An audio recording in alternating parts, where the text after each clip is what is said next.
Yes, everyone, welcome back. Hope everyone's doing well. It's Friday evening. I'm bringing you another show.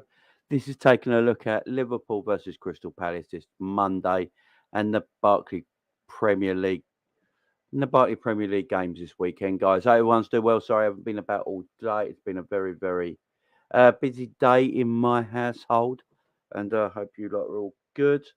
Um, yeah, just wait for everyone to come in, but.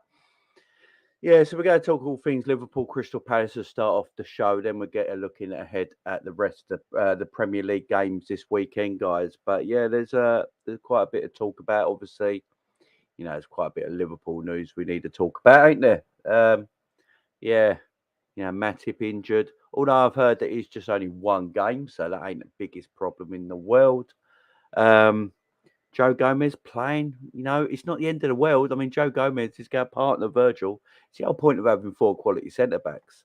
I mean, if they get injured, it's we've got some good players to come in, but yeah, we've got quite a bit of talk about Harvey Elliott signing a new 5-year contract and all the good stuff, guys. All the good stuff. But I hope everyone's doing well. I hope everyone's good in the chat as well. And yeah, we will start this. Let's just get to everyone in the chat first. Yeah, let's just do it easy. Let's get to everyone in the chat first.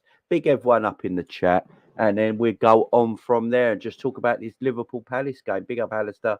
How are you doing, Matt? Is now injured. Jamie's getting silly. Half our squad is injured, prone. Only positive. Joe Gomez gets a chance. That is very true. Big up, Ryan. How you doing, my friend? Hope you're doing well. Yeah, smash the like, smash the subs, guys. All the good stuff. Yeah, I was meant to be. Yeah, I was meant to go at 10 o'clock, but I thought, no, I'll go 9 o'clock. Let's go 9 o'clock. Let's go get it earlier for the guys. Big up Chike in the house. How you doing, Chike? How you doing, my man?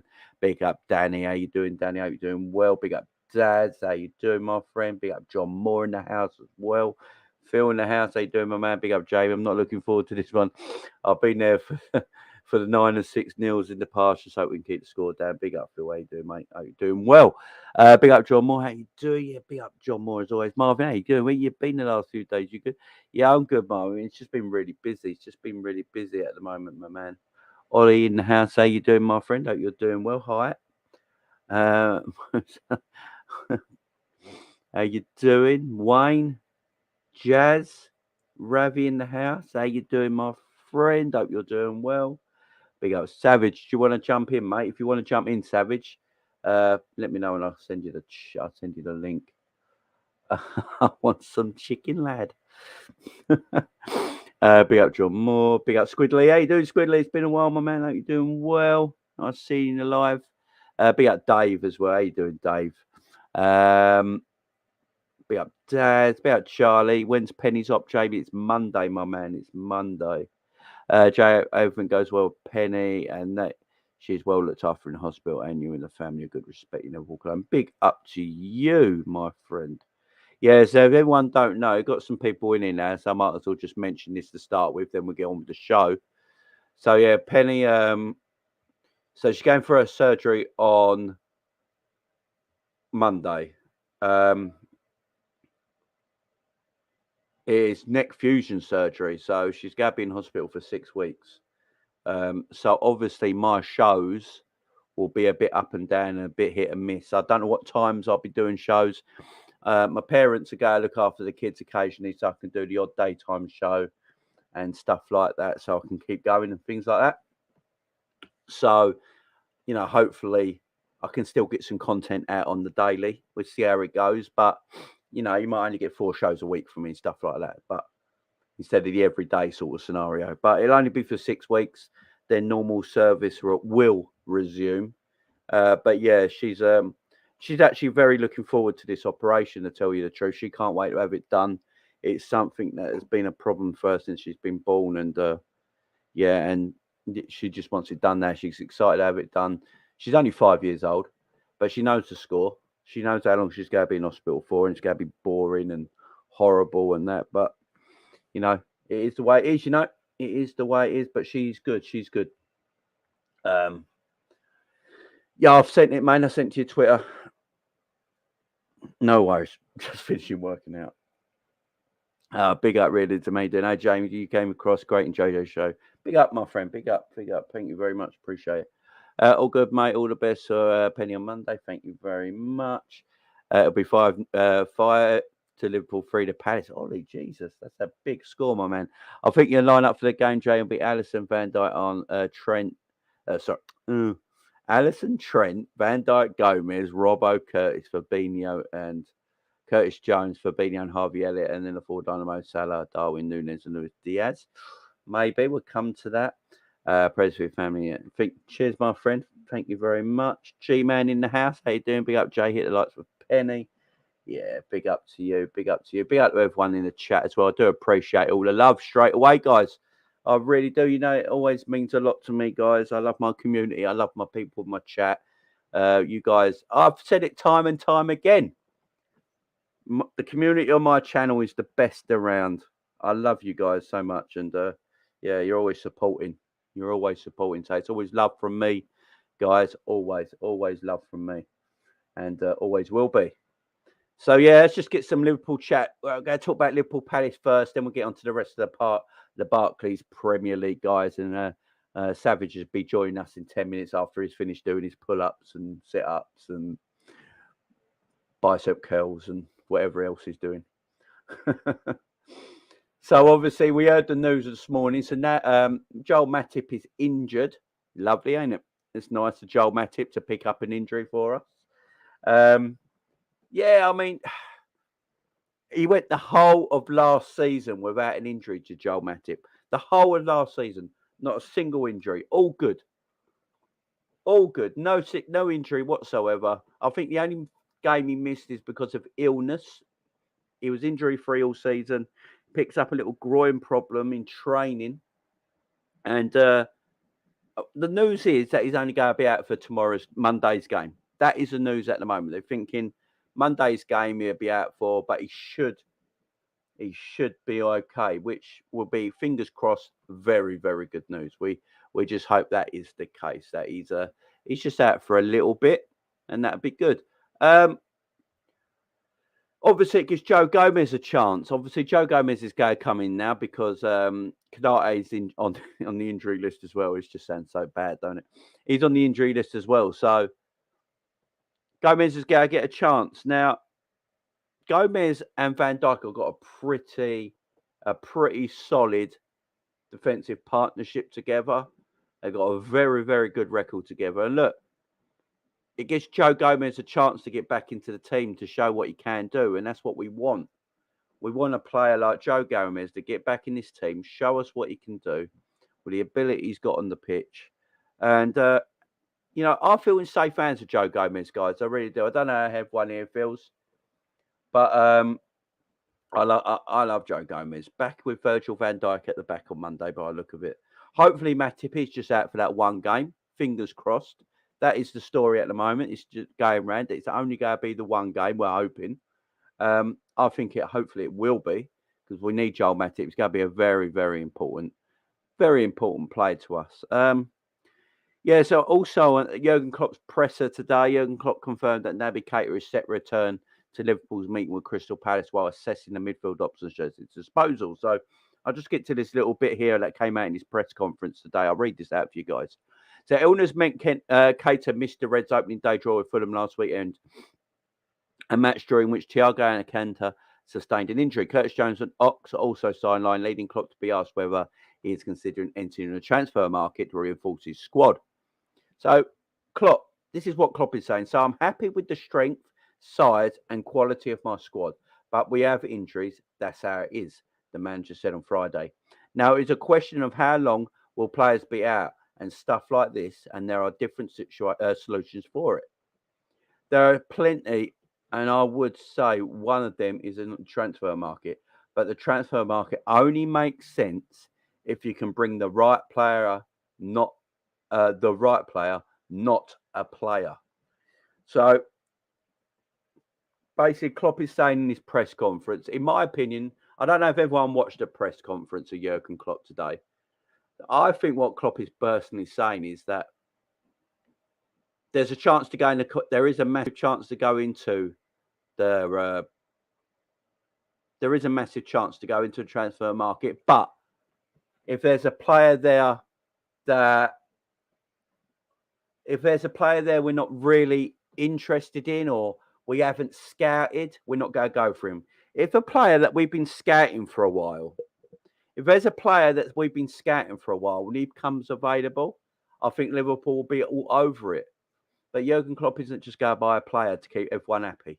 Jurgen Klopp is not going to buy a player just because there's a few YouTubers around that want Liverpool to buy a midfielder. You know, he's not going to crave into that. You know, he's not going to crave that the fact that you get some people on social media, on Twitter, writing things from their keyboard in their mum's basement, saying that we need this, this, and that. You know, he's not going to bow to that sort of pressure. Do we need a midfielder? Yeah, of course we do. There's not a player, there's not a person here I don't think who believes we don't need a midfielder. Of course we need a midfielder. But, you know, the way Klopp is talking, he knows we need a midfielder. But he isn't just going to go and buy anyone. He's not going to go and upset the changing room, the team, the staff. He doesn't want any upset in his team. So because he doesn't want any upset in his team, he's not going to be looking for any old player. He just wants the player they're scouting. Now, obviously, we have bought players in the past that we probably didn't scout that much, like, you know, Thiago a few summers back. I don't know if we were scouting Thiago, but I don't think when Klopp bought him in, by the sounds of it, we were. But then there's players we have been scouting before, like Fabinho. We scouted Fabinho for a couple of years. And then we brought him in and no one knew about it. Simicast we scouted. You know, you got just go and read Pep Lijnders' book. He basically tells you everyone. If you read Pep Lijnders' book and stuff like that, there's things in there that tells you, you know, that who they scout and who they don't scout, you know, and who they look at. They look at so many players. Like literally, I have lists and lists and lists and lists of players that they go around Europe and around the world looking at. And then they decide, then they bring that list down to like a handful of people. And then from that handful of people, they go through it and who to buy. It's a bit like the Theo Hernandez thing when, you know, that Pep Lijnders was sent to go and watch Theo Fernandez for a while, scout Theo Fernandez, and he came back. And they decided to go for Robbo from Hull instead because they thought he suited the system more that Jurgen Klopp and Pep Lijnders is trying to put down at the football club. And, you know, obviously they made the correct decision. So that's what I mean. That's what I mean when I say they're looking at a type of player. They know they need a midfielder. Jurgen Klopp ain't silly. I know people are now saying that, yeah, we don't need him. Like Jurgen Klopp saying, basically, we don't need a midfielder. He's happy with what he's got. He thinks everyone he's got is quality and no one can be better than what he's got. I don't think Jurgen Klopp is saying that at all. I think Jurgen Klopp knows he needs players, but he's waiting. He's happy to wait. Now, this might not be the thing that people might be happy with, but he's very, very happy to wait until the right man comes along. The right man comes along, the right player comes along for him. It'll be all over it. It'll be all over it. And at the moment, he doesn't believe the right person's come along. Now, I know he likes Nico Barella from Inter Milan, and so it's in Pep Lijnders' book. They love him, right? They talk about him. He's a player of high interest to Liverpool Football Club and to Jurgen Klopp. Now, Inter Milan have put like 80 to 100 million euros on his head. So at this moment in time, Liverpool, you know, aren't going to go and pay 80 to 100 million euros. I just don't think that's going to happen right now. Now, people will say we should pay it. It doesn't matter. I'll probably go to a little bit and agree with that. Do you know what I mean? I'll probably go to a little bit and agree that I think maybe sometimes we're a bit too, you know, relaxed in the transfer market. You know, sometimes I don't always think you should just go, right, pay for him, he's worth it sort of thing. Just go and do it. I'm not always like that, but with certain players, maybe you have to. Like if Barella's 80 million, if 80 million is the price that I buy Barella from Inter Milan, maybe you just pay that. Maybe you just go to Inter Milan and go, you know what, here's 80 million. You know, that's the player we want. No, there's no other player. You know, we want Barella. Just go and get Barella. 80 million, get it done, and go on from there, you know. I don't know, though. I mean, by what Klopp is saying, his presser today, he's happy with what he's got until something comes around and, you know, and he can improve it. But he ain't going to improve it by just buying a list of players that people are putting on Twitter. You know, you go on social media and YouTube channels around here, and they got like a different player every bloody day. Like some YouTube channels are doing YouTube shows where they like, I've got a new transfer target every single day, and there's players I've never even heard of that people are just pulling out of thin air, you know, and go, right, he's better than everyone else in our midfield. He'd upgrade our midfield straight away. I've never even heard of these players yet. A lot of these people have heard of them, but they've never really seen them play. So they don't really know how they'd improve the squad. You know what I mean? Like, and Jurgen Klopp's probably like, no, I don't think any of them will improve our squad in the way that I want to play. In a way that I want to play, I don't think they improve our squad. So maybe that's how Klopp looks at it. I've said it for a while now. Klopp buys players that suit his system, not the other way around. He goes for players that suits his system and the way he wants to play. The way him and Pep Linders want to play, that's the player they go for and look for. You know, I think Tuchemeni would have been a diamond of a buy. For me, that's a player that would have suited our system very well. That's why they wanted him. A Sangara from PSV, I think, would have suited our system and the way we play. That's why I think there was a lot of interest in him. And then the one everyone's talking about, guys, the one everyone's talking about, Matheus Nunes. He's the one everybody is talking about. I think what I've seen of him, or what I've seen little bits, not enough to make up in my mind about him. But what I've read about him, what he's good at, what he's not good at, his skill set, if it's all true what I read by him and what other managers say about him, and the tiny bit I have seen of him, he might suit our team. But I just don't think anyone's coming in, guys. I really don't think anyone's coming in. It says it's easy to bring a player in that doesn't help, even for a week. If there is the right player, then it would make sense. But we always would have done that from day one of the transfer window. From the first day of pre-season, we would have done it. But it's just in some cases not possible, in others extremely difficult. That's why you don't have to think a lot about it. If something is not possible, why should I then consistently think about it? But if we cannot exist, we can. So basically, I don't know who wrote this because there's no full stops. It's ridiculous. But whoever wrote that, you know, what they're saying is from Klopp's own press conference there, where they put it into writing, basically what you're saying, is that he knows we need players. He knows we need to update the midfield. But at this moment in time, there's no one that they're scouting, that they're looking at, that is available. And as Klopp says with his own voice, his own mouth. I know a lot of people don't like the fact that, you know, Klopp says these things and they think it's some kind of Morse code. And he's actually not saying that. He's trying to say something else so they can just blame the owners. No. Jurgen Klopp is a passionate man, a grown man, and I don't think he's ever sort of lied in a press conference. You know what I mean? I don't think Jurgen Klopp's ever sort of lied in a press conference. So if Jurgen Klopp is saying something in his press conference, what he's saying is the truth. You know, if there's no one there right now, he ain't going to buy anyone just to buy and say, just to keep, you know, YouTubers and social media people happy. It's just the way it is. Hey there, my man. I'll do, man. Sound checking that. How I'm sounding? Yeah, you sound great. Mate, man, I'm out of breath, bro.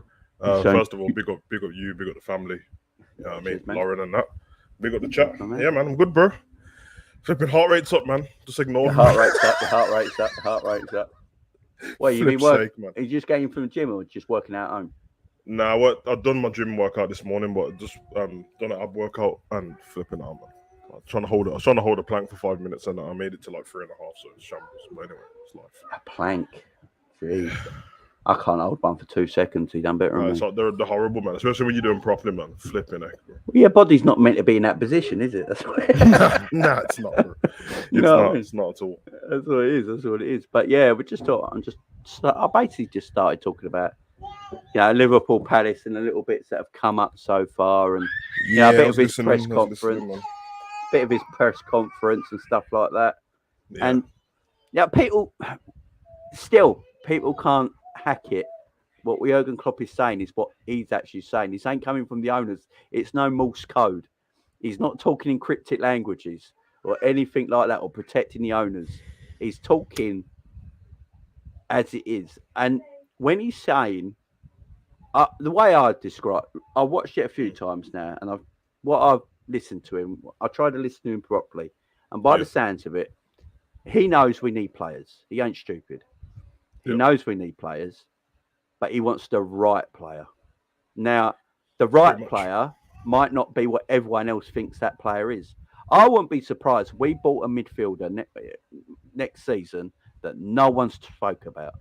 It won't shock me. Liverpool kind of thing to do, to be honest. They scout players, and he's scouting particular players. And basically, he said, if the players we are scouting and looking at were available in pre-season, we have already bought them. Yeah, mate. Without me, because I've done the same thing, man. I even I listened to the press conference. I've seen loads of people on Twitter, but they clearly just read what you know. What I mean, because there was even a part of I was laughing because Klopp said, "G man." There's a part where they asked him, "Playing on Monday is a little bit better," and he said one thing, and then they said, "So something about the fixtures," and he's like, "So I just said all of that, and all you took from it was the change of fixtures," and he's like, "I'll tell you again. I'm saying it's gonna be not as hot on Monday night, so it's better for both teams." I was in stitches, man, because you could see that they found the line what they needed, and they're like, "I'm gonna clip it," what he said. But yeah, what you just mentioned about where he said he would have brought them in from pre-season, and there is a solution, and one of the solutions could be in the transfer market, but only if the player's the right player and not if it's just a player. When everyone takes a step back and thinks about what he said, that's what we've always thought. Like when the first discussion started at the end of the transfer window, that's the exact thing that we thought in the first place. That's how Klopp's always been. He's always going to get the right player. People have mentioned it with Van Dijk. I think with Alisson as well. It's kind of always been like that. I remember we went over it a few times, and it's just as big because Alisson, Van Dijk, that's the spine of the team. Nunes now, spine of the team. So it's one more. There's only one more position left in the spine on it, and it's the centre mid. So he's going to take his time over it. I reckon whoever it is, it will be big money spent on them. Not because we're trying to splash the cash, just because there will be no choice other than to spend loads of money on them. Unless they find a diamond, which they've done many a times before. But when he said it's not always possible, because I'm like not one of them guys to jump to conclusions and stuff like that. But for me, that was kind of saying that. Yeah, it's kind of saying that all the players that people have been talking about, the Barella, the Bellingham, and all that, they're not possible to get. And if we're honest, I don't know who told. Yeah, I don't know who told us that there were. Yeah, no. I don't know who told us that there were possible. Anyway, I remember saying to everyone, "Yeah, I hear all of this, but when did anyone say that Barella was free to come?" 80. They rate Barella 80 to 100 million euros. Yeah, which tells me Inter Milan do not want to let go of him. We said it the other day. Yeah. Liverpool have probably spoken to Inter Milan already in the summer, and they've said he's not attainable this year. And if he is attainable, it's going to take you 100 million euros to buy him. All right. So they're probably like, all right, we'll wait. Bellingham, same thing. Spoke to Borussia Dortmund, not available this summer. We've lost Haaland, we lost Sancho the year before. We can't take another hit this summer. So if they're the only two midfielders that Klopp wants, apart after because the first one was obviously Tuchemeni, because we went in hard. There's no doubt about that. We went in hard for Tuchemeni, and then he chose Real Madrid. And I don't care what you do. You don't throw money at somebody when they ain't got their heart for playing for you. Simple as that. Yeah. You just walk away. And after that, they obviously spoke to other teams, and they're not available right now. So if they're the two players they want, Klopp's been here for 7 years. Surely we know now he doesn't do business with anyone else. Mate. He only wanted Virgil to start his defensive structure. Only wanted Alisson. He only wanted Virgil. He only wanted Alisson. And Virgil he waited 6 months for, got him in the winter. And then we built our centre-back around Virgil from there. And it's And, going to be the same with the midfield. Judging from the book behind me, they only wanted Nunes as well. So yeah. Klopp's a massive fan. Klopp was apparently they were saying that they were looking at Nunes before they met each other in Champions League as well. Yeah, I think it was a year and a half prior or 2 years before. Put it this way: when I was looking at Nunes, he had short hair. So yeah, exactly. There's even a clip. I don't know if everyone saw it. There's a clip on YouTube where it's when Pep's handing out the books to everyone. Yeah. At flipping AXA training ground, and then he goes to speak to Nunes, and he gives him a little short. He says to him like, I've written the book.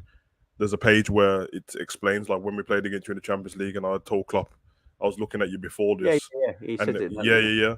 So I'm like, and another thing with them midfielders, with the Bellingham and Barella thing, people are always going to just jump to conclusions anyway, and it doesn't matter what we say now. They're still going to say no, just put the money down. I'll ask everyone this question. There's more teams in the Premier League with more money than Liverpool, who are big teams. Man U, Chelsea, even Arsenal to an extent, Man City. How come none of them have got Barella and Bellingham? Because they're not available. Because Man U have been hunting down De Jong for the best part of how long? And you're telling me that Barella or Bellingham wouldn't have been a good choice? Bellingham was perfect. Yeah. Well, if they got the money for De Jong, they've easily got the money for Bellingham and Barella. Exactly. Chelsea said they need a new midfielder. They said, Kante's legs are falling apart. Jorginho's getting slow. Kovacic is good every now and again. Chelsea seem like the kind of team. You've seen what that geezer's doing. He spent, I think they said if everything goes through, he would have spent close to 300 million in one transfer window. And he's going for everyone. Aubameyang and De Jong goes in. Yeah, and he's going for everyone else is going for because he doesn't know how to do the game yet. So he's just. So why wouldn't he go for Bellingham and Barella, who are both young and great midfielders? Because they're not available. This summer. It's as simple as that. It's as simple as that. Exactly. And these are not dead footballers. Everyone rates them. Not at all. And even with the ones what me and you have said, even if you go into the Premier League, look how Newcastle's struggling to get Maddison. Yeah, exactly. So I'm just saying. Exactly. What do you think they would have done to us? They would have done the same thing, bro. Exactly. You can keep going through this, man. Tielemans is still at Leicester, so where everyone says they're still there, and Arsenal have brought Vieira and all these players in between. Yeah, no one's Man U didn't buy Tielemans. Why is no one waiting? Why is no one willing to take the 25 million on Tielemans? Must be because it must be available, Tielemans, because he has only got a year left in his contract. So he's available, but. For a reason, no one's taking the chance on him for 25 million, which either tells you not the big teams don't rate him, or they're just waiting for him to be a free because they even think 25 million might be a bit too much. I think they're just trying to do Leicester over, to be honest, because even if you don't rate him as much as certain players, if you look at the teams that we're talking about, he's still better than most of their midfielders. Like he's better than McTominay at Man U. He's better. And Eriksen's getting older now, so you can argue that in a year's time. But it's only us who apparently, it's mad. But Wayne, big up Wayne. Yeah, we know it's because of that. But what we meant by it, Wayne, is that he didn't go for anyone else. No one.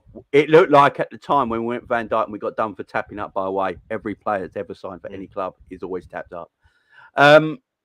Liverpool just got caught out, but Liverpool didn't sign anyone else. And I remember that summer thinking, shit, we ain't getting Van Dijk. We need a player. That tapping up thing's stupid, isn't it? Yeah, because every player talks like the way to beat tapping up is on international duty. I was just about to say you go to one of your team, you go on your players and go, right, go and chat their so and so for me while you're at England duty, and just say, as he fancy Liverpool in the summer. Get his agent get his agent to ring me later. All that sort of stuff. That's what you do. It's literally what all the Brazilians all admit it as well. They're like, I told him to come to this team, or I told him to go there, or Cavani, I told Nunes, don't go to Man U, go to Liverpool. Or flipping, you got Salah and Wijnaldum at nice Turkish meals and that, bro. Like, go Roma. It's all right there. Yeah, we paid yet. I have to admit, man, I feel I know it's not relevant and that, and it's past now, but it's still. I feel bad for Genie, man. Yeah. You never want to see like you almost want them once like Mane's he's got his story now and it's Bayern Munich. So once he's at Bayern Munich, I don't care now. Like I don't care. I want the best for him, but I don't care if you come against Liverpool, you're up, whatever. If you go and win the German league, good on you, innit?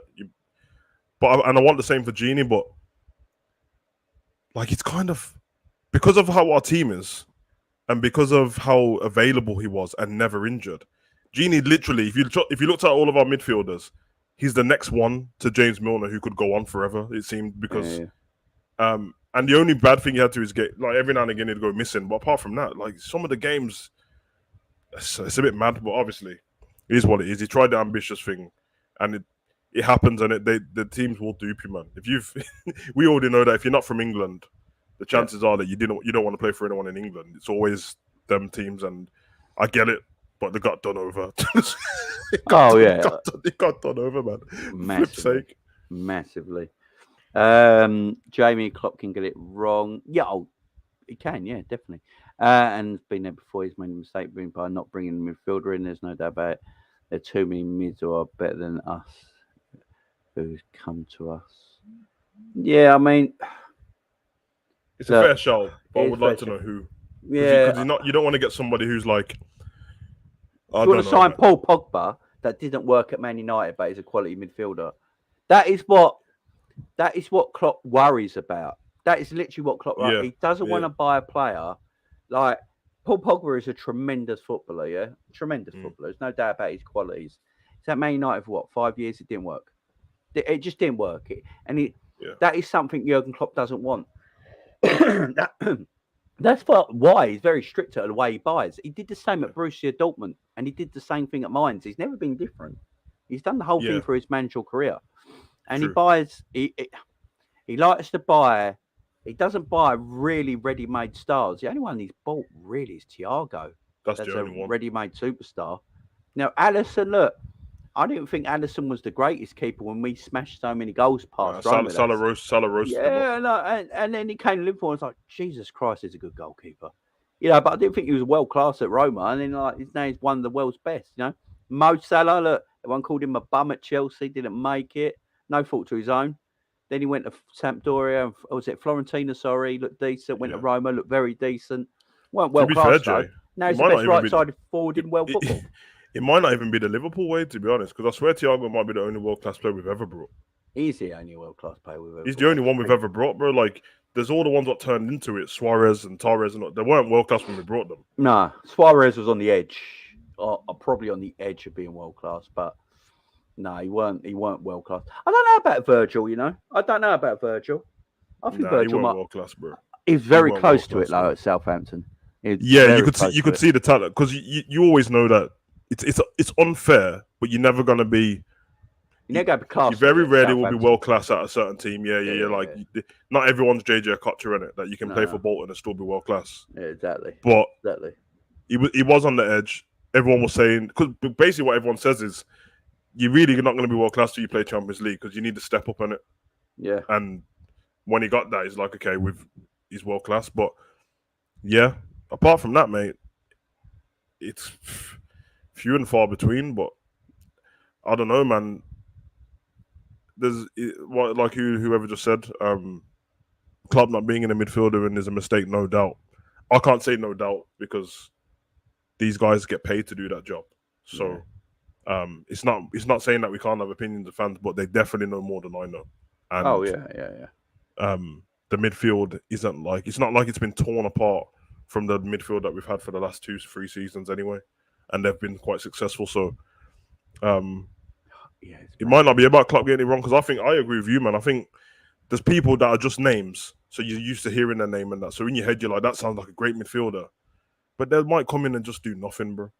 Yeah. And if you say you want to get an upgrade on, I don't know, you want to get an upgrade on Henderson, or you want to get an upgrade on Naby, do you want an upgrade to be like, if Henderson's a 7, do you want an upgrade to be 7.1? Because you can't waste your time on it. Yeah, exactly. Like flying ants. Sorry. I hate them. It's like it's an iPhone Max, and then you're gonna get iPhone Max Plus, and the only difference is the corner of the phone's a little bit bigger. Like, if we're gonna get somebody, you know what I mean? And then there's obviously the personality of the player and all that business, which goes a long way with our squad. Because you see how happy they are all the time. Yeah, exactly. Even when I watch the training after the weekend, and then you see them in training and doing the media day, you see how happy they look together, man. Yeah, exactly. I mean, this team is very, very close. Yeah, very close. They're all like brothers, ain't they? Like Klopp's the head of the house, ain't he? And that's the vibe and the thing they want to keep at the club. They don't want Yeah. anyone to come in and just ruin that. Just a tiny little fraction of someone's personality, just being a little bit off, can ruin everything. And if you, I mean, 100%. especially you read Pep's book, he's got things Yeah. like he talks about that in there. They take that stuff proper seriously at the club. Nah, serious, man. They take The best place to personality see it and was things when like that. remember when was in COVID? Obviously, no one could play football, but I used to watch their Zoom calls together. Yeah, when yeah, they're that's training and stuff. hilarious. It's It's taking the piss out hilarious, of man. each other and stuff. It's brilliant. Exactly, taking a piss out of each other. Even when they're like get in a group and sing happy birthday to each other in every person's language on the pitch. Yeah, because and they're all out of key and everything. It's amazing. yeah, man. It's just little things. And listen, some people think that's stupid, but trust me, every club does it. You need the togetherness and that. One bad egg, you've seen it with like people like Balotelli at certain clubs, and not saying that he's the problem, but you can be a problem if you're not, involved with certain things. It's like I always pay close attention to the young ones because it's easy to feel overwhelmed by world-class players and feel on the outside. But when I watch Carvalho and Elliott and Kanate and that's walking around, mate, they just look like they've been there forever. Yeah. So, yeah, man, it's very right. Going to be interesting though. Talking about a player who's going to be around forever, young Harvey Elliott. Oh, I love it, man. I love it, bro. And his comments as well. Signed on a brand new 5-year contract.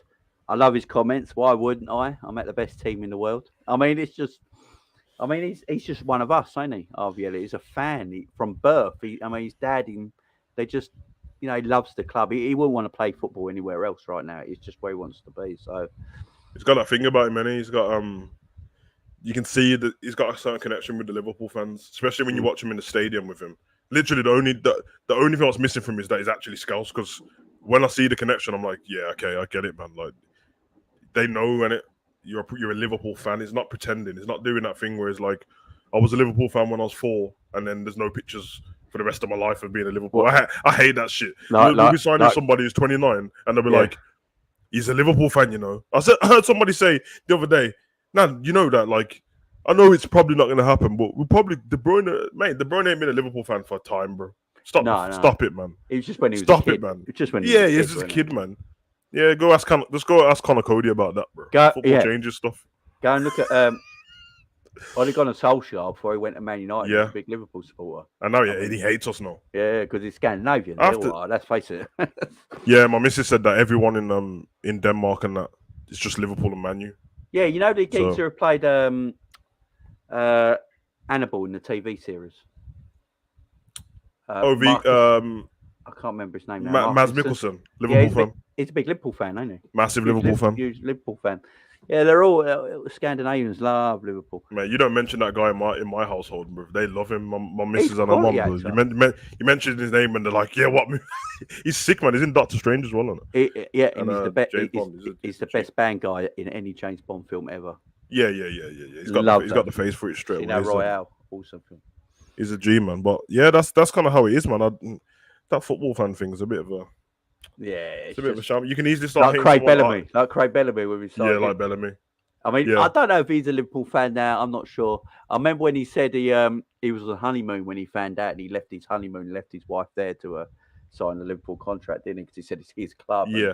All that, and then Stevie apparently was quizzing him about it when they got there or something, because he's like, I don't know. Are you really a Liverpool fan?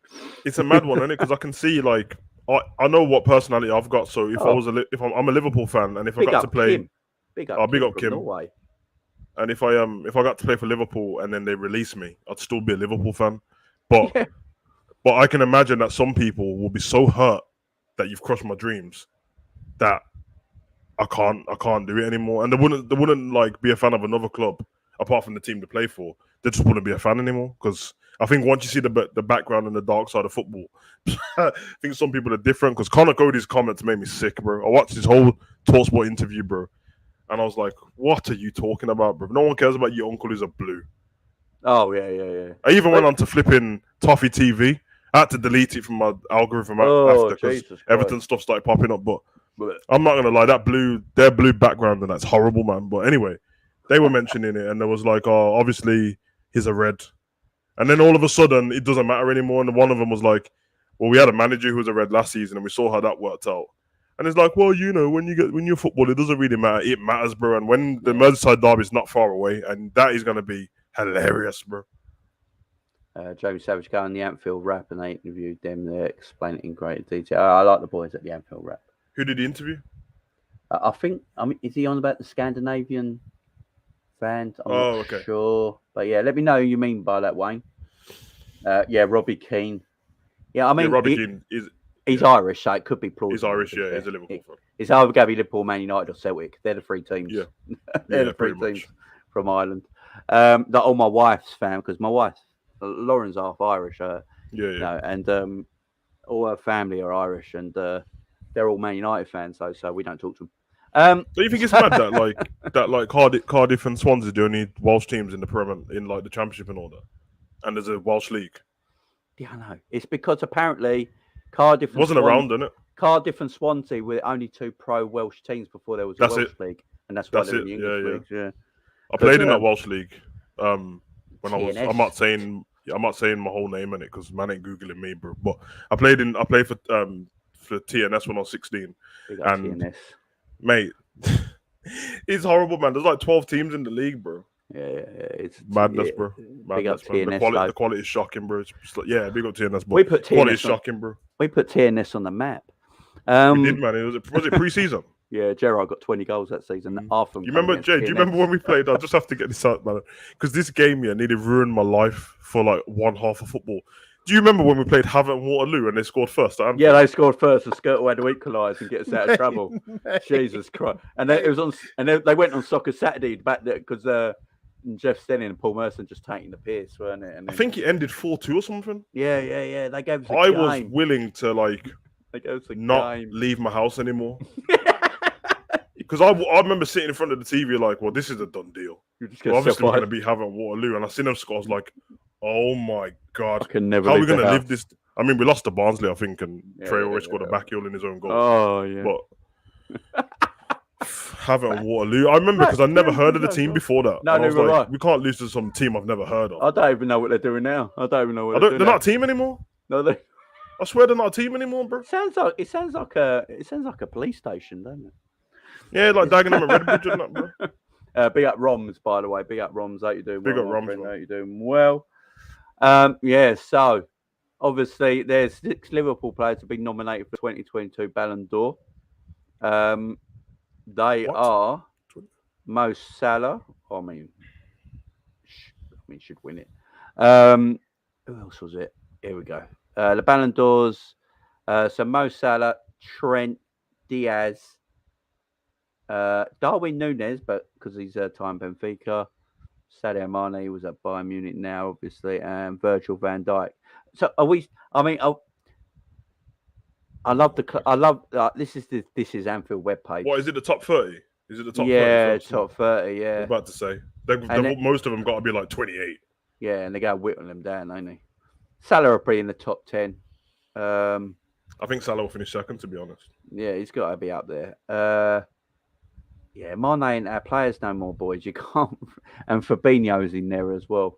I tell you what, I know Salah's got to be up there, but if I don't see Alisson up there in that top 10, it's a shambles.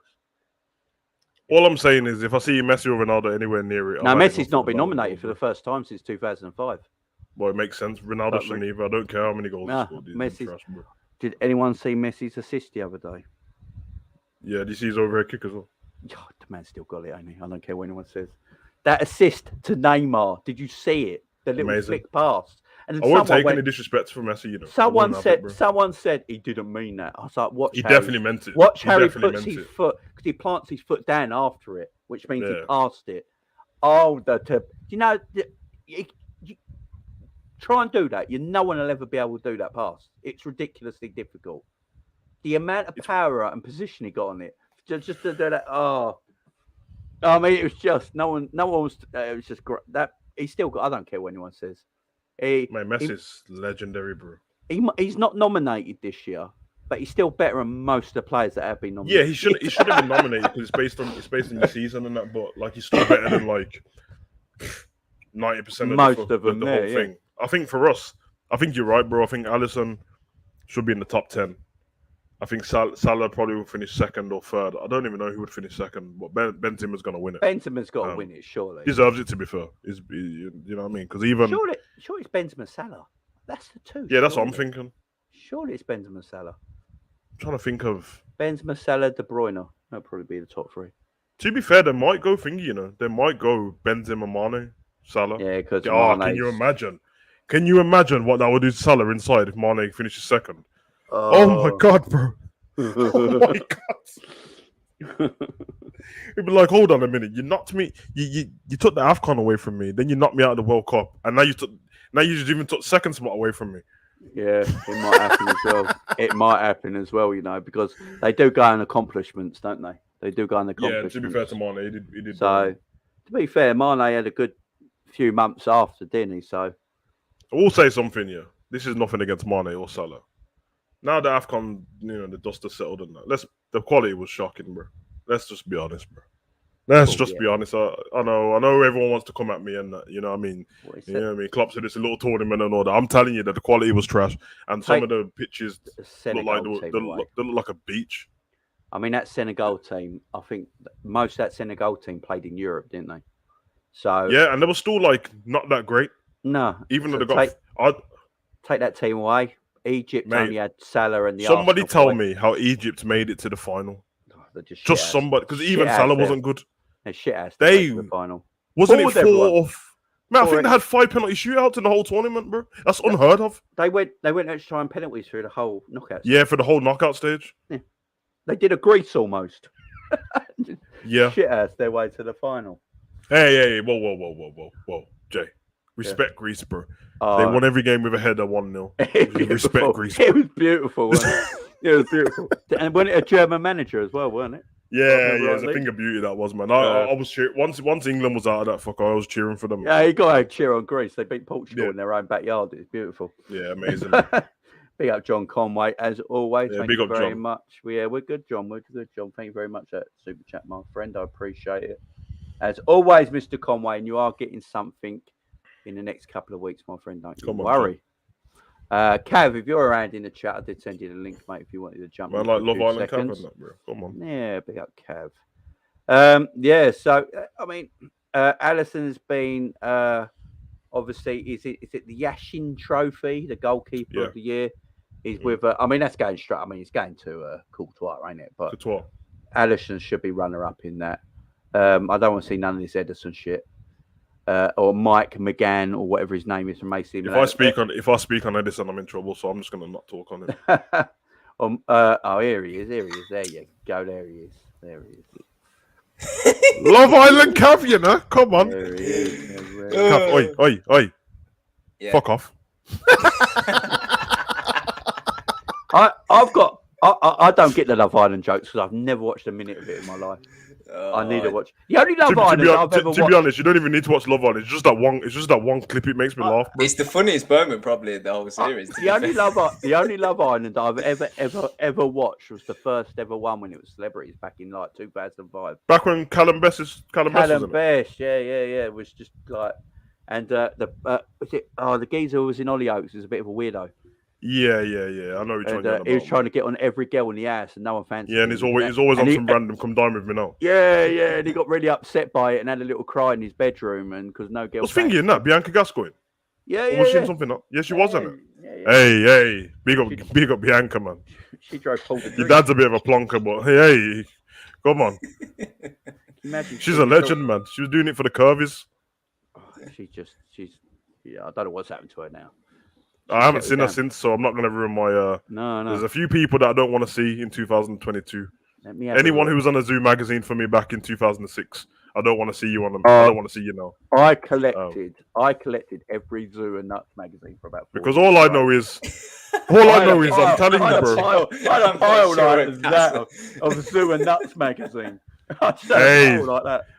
Mate, all I'm saying is, bro, if I'm correct, first of all, you have the Queen Kelly Brook. Yeah, and is this her name? Was it Lucy Pinder? Lucy Pinder, yeah. Oh, mate! She was photoed on Bournemouth Beach, weren't she? And then given a contract. Oh, legendary stuff, bro. Do you know how long I've been trying to do the same thing as Lucy Pinder and just being photographer, trying to be photos on bottom of beach just laying down? It ain't working. Hey man, whenever you do Jamie Phillips after hours, bro. Obviously, I do photography on it, so I got stories, man. But it's not for the consumption of Lucy regular Pinder. YouTube and that. Kelly Brook, though, I've met Members. I met Kelly Brook. Yeah, XXX members, bro. I'm the same age as Kelly Brook, and I met Kelly Brook when she was a kid. I'm not gonna say how. Listen, I'm just saying. Because she lived near my cousin because they came from the same. Big up you and big up Kelly Brook, man. She's a legend, bro. She's a legend. She's great. She's begging it on a Special K adverts and that, bro. But she's a legend, man. She's a great gardener as well. She's a bit normalised now, isn't she? Yeah, she is. I think she's a bit normalised. Yeah. Yeah, because she was Instagram girls before Instagram, and so now it's like she ain't lost it either. She ain't lost it. Nah. Gary, that is a bit of a legend. I ain't gonna lie. Oh mate, listen, HMV porn DVDs and that, bro. Softcore and that. No, you know. Listen, I'll tell you this one thing, yeah. It's all right because my missus knows this anyway, innit? Listen, there's other stuff that I've done to make money in it when I was a teenager. That doesn't matter. Nah, come on. Whoa. What? But one of the things I done was I was like, there's no word for it in it. I wasn't a porn dealer, but I used to sell like the DVDs and that because I was burning stuff early in it, and like. You used to get like DVDs Every and that day from you HMV. know something new about Savage, man. Mate, you used to get like the DVDs from HMV. You go to the back where the posters are, and they had like porn DVDs and that, bro. They did. Okay, bro, Jamie, you said that too exciting, man. Yeah, Rewind I it and do it again, remember. There you go. Hey, and I was burning them off in it, and then when I was burning one of this is the first time I realized I was being duped. The Lindsay Dawn McKenzie ones from HMV. Hey, they were fake, bro. Like. There wasn't nothing going on. Like, there was some camera tricks in that, bro, because I realized that one of the Dons had boxes on and that, and I was like, nah. They're fooling me, bro. It was her and Omar, man. And bend over. Anyway, let's go. Why is it? I come on the street and talk football, and you students get so sidetracked, man. Weren't Bendover's son in Outnumbered? Yeah, he was in Outnumbered, bro. Yeah. Which one was he? He was the oldest. The oldest one? Oh, the dark Bendover's son. One. Yeah. That's Bendover's son, yeah. He's got a weird name, ain't he? Like a weird sort of name. Man. And Omar. If you know Omar, Jesus Christ. If you know Omar, you know Omar, man, with the dodgy perm and that, bro. Yeah. And like, obviously, he made some horses look small. Do you know what I mean? Mate. And then they had the thingy in it. The Babe Station studio was in Birmingham, next to right. Still is, ain't the it? music, next to the photography studio I was working in. That's Still is. that there. This guy. Yeah. Anyway, Liverpool. What? Anyway, I'm not getting monetized for this video, so I might as well just carry on. He sings right. You're right, and it's not even me. It's not even me. Because my last video, when we spoke about loose women, I didn't get monetized. It took my monetization off that video. Nah, bro. You see what I'm saying? It's them goddamn Nolan sisters, bro. Google, I don't think YouTube knows what loose women are. I think they thought we were talking about women being loose. Yeah. Because if you write loose women in Pornhub, bro, something else is coming up, bro. Jesus. Right, let's get rid of Bianca Gascoigne off my tab before the wife wonders what I'm looking at. Right. Let's get to the game. Let's just get to this game. Right, Liverpool Palace. What a filthy chat we've got, man. All of a sudden, everyone's got like celebrities' names and that, bro. What's going on? It's so good because the usuals in the chat just go along with it. They're just on the same wave. Linda Lusardi. Hey, my granddad likes her still. She still looks good in there, man. Tiger Drew Honey's his name. There you go. I mean, when your dad's bent over, you might as well just be anything, mightn't it? Yeah, man. Oh, yeah. I was meant to go out at 10, mate. I thought I'd go a little earlier. Yeah, I was kids' parties. Don't talk. Yeah, carry on. Cav comes on and the chat goes to Gar. Cav, did you win Love Island? Can you imagine? No, he lost in the quarterfinals, man. He lost in the quarters. Evening. How do you actually win Love Island? Do you actually have to group up and people vote for you? Yeah, Like coach trip. Yeah, like Coach Trip. That program's a hidden gem, man. Is that basically what it is? You just be nice and everyone will be like, oh, we'll leave you a be. Coach Trip gets bitchy, man. Coach Trip's great. So bitchy, bro. It's great. How can you be bitchy when you're sitting behind someone on a coach, bro? Oh, yeah, and then they like, I don't know if I could do Coach Trip, you know what I mean? It'd just be... Oh, man. We should make a YouTube one, man. Yeah, YouTube. We should get all these programs and just make a YouTube spin-off. We can't even get a draft sorted. Took about 10 weeks to get an FPL sorted, and you're on about doing a Coach Trip. Coach Trip. We'll just grab a shitty old minibus. Just go around Britain. Get a shitty old minibus and go around Britain. Oh, staying in every Premier Inn on the way or something like that. They're cheap. Oh, dearie me. Let's try and get to the game. Right, Liverpool Palace. 8 p.m. Monday. I hate Monday games. They take forever to come. It's been 10 Monday days. games against Palace. 10 days. 10 days. Now, obviously, Liverpool have got a little bit of a mini injury crisis, you'd say. Matip, obviously. Gary, stop. Stop. Savage knew who that was. Look, he's gone. Do you know who that is? Cav. Man, I know who everyone is, bro. I know some of them personally, to be fair. I know one geezer called John Cherry and that, bro. Does everything Cherry. in a Chelsea top. No joke. joke. But before we get to the game, does everyone remember live TV back in the day? Come on. Yeah, there you go. Red Hot Channel 997. Come on. Yeah. Naked darts. Hey, good times, man. Eurotrash. Eurotrash. Sex Extra. Right. Bravo. 16. Come on. Bravo.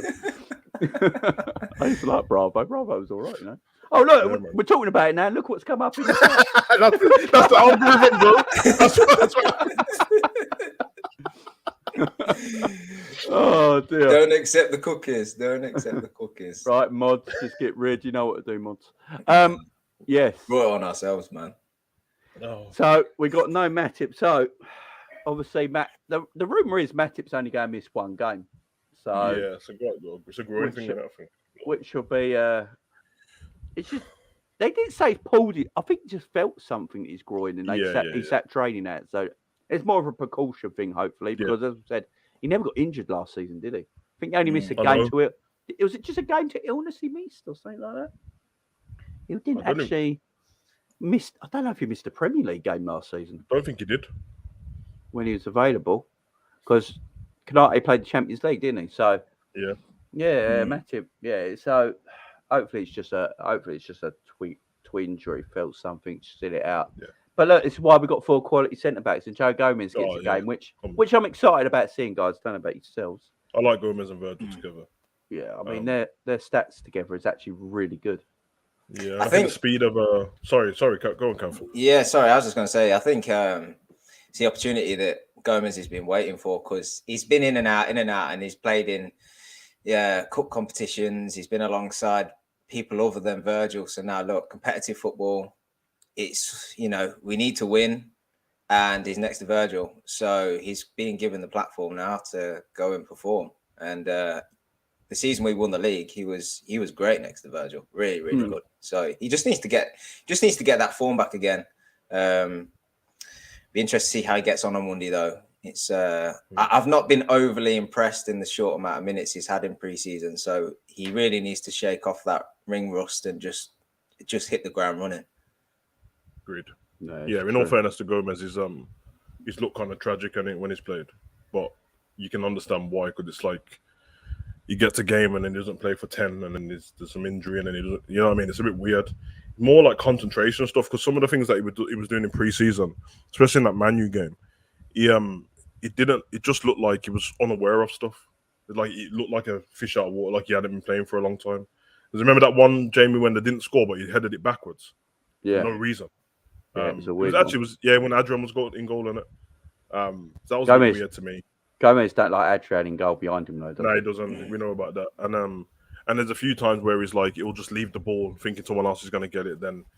But with Virgil, that doesn't happen, because he'll set him straight pretty. So I think if Gomez was playing centre back with somebody else, I would worry a little bit, only because as much as he's a great centre back, he doesn't play a lot, and Palace have got speed in it, and they're getting more of their players back. So that's one thing they've got.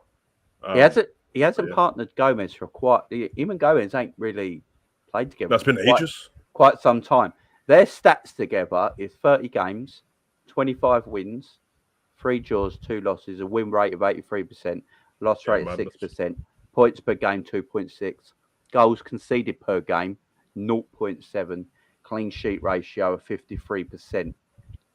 With Matip, in that same period, that same year, they played 25 games together, wins 19, draws 6, losses 0, win percentage of 76%, loss rate 0, points per game 2.52, so just a little bit under. Goals conceded 0.64, just a little bit under, and a clean sheet ratio a little bit less of 48. Yeah, so makes sense. There ain't much difference between everyone. I think the main point there is Virgil that he's playing with. And the same, to be fair, even and like Kanate's injured, but he only really played the Champions League and he played like 11 Prem games off the bench or something. Yeah. And even him, I don't think he played when we've lost. To be fair, apart from the Real Madrid game, so no, he's got a great one as well. We've got we can't.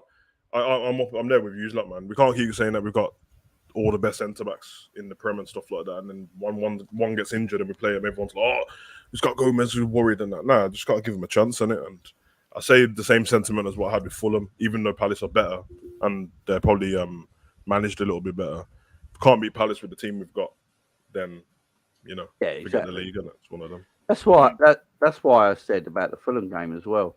Not having a midfielder weren't the reason we lost that. Didn't we? No, not having a midfield and playing Bobby wasn't the reason why we lost. That we should have won no matter what with the team we had against Fulham. So yeah it's just agreed. So Virgil's stats is mad. So while he's been playing for Liverpool, he's still never lost at Anfield in the Premier League. That's 52.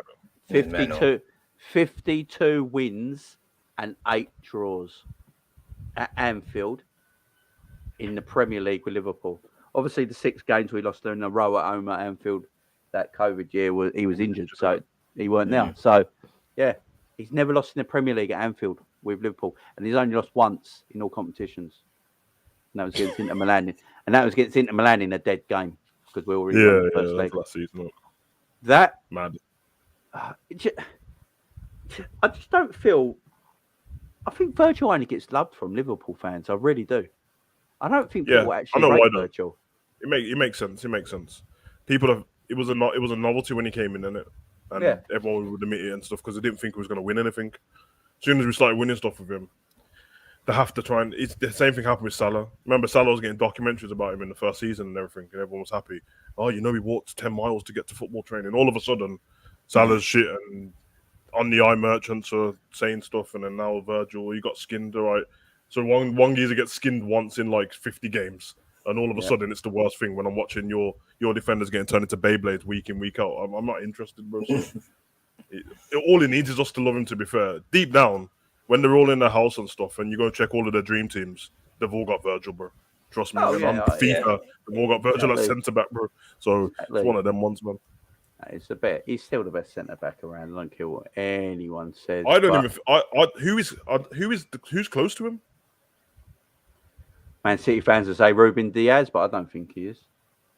I don't know, because there's some neutrals and some City fans out there that say Diaz he's a good footballer. I'm not saying he's trash, but they don't quite rate him as like highly as that.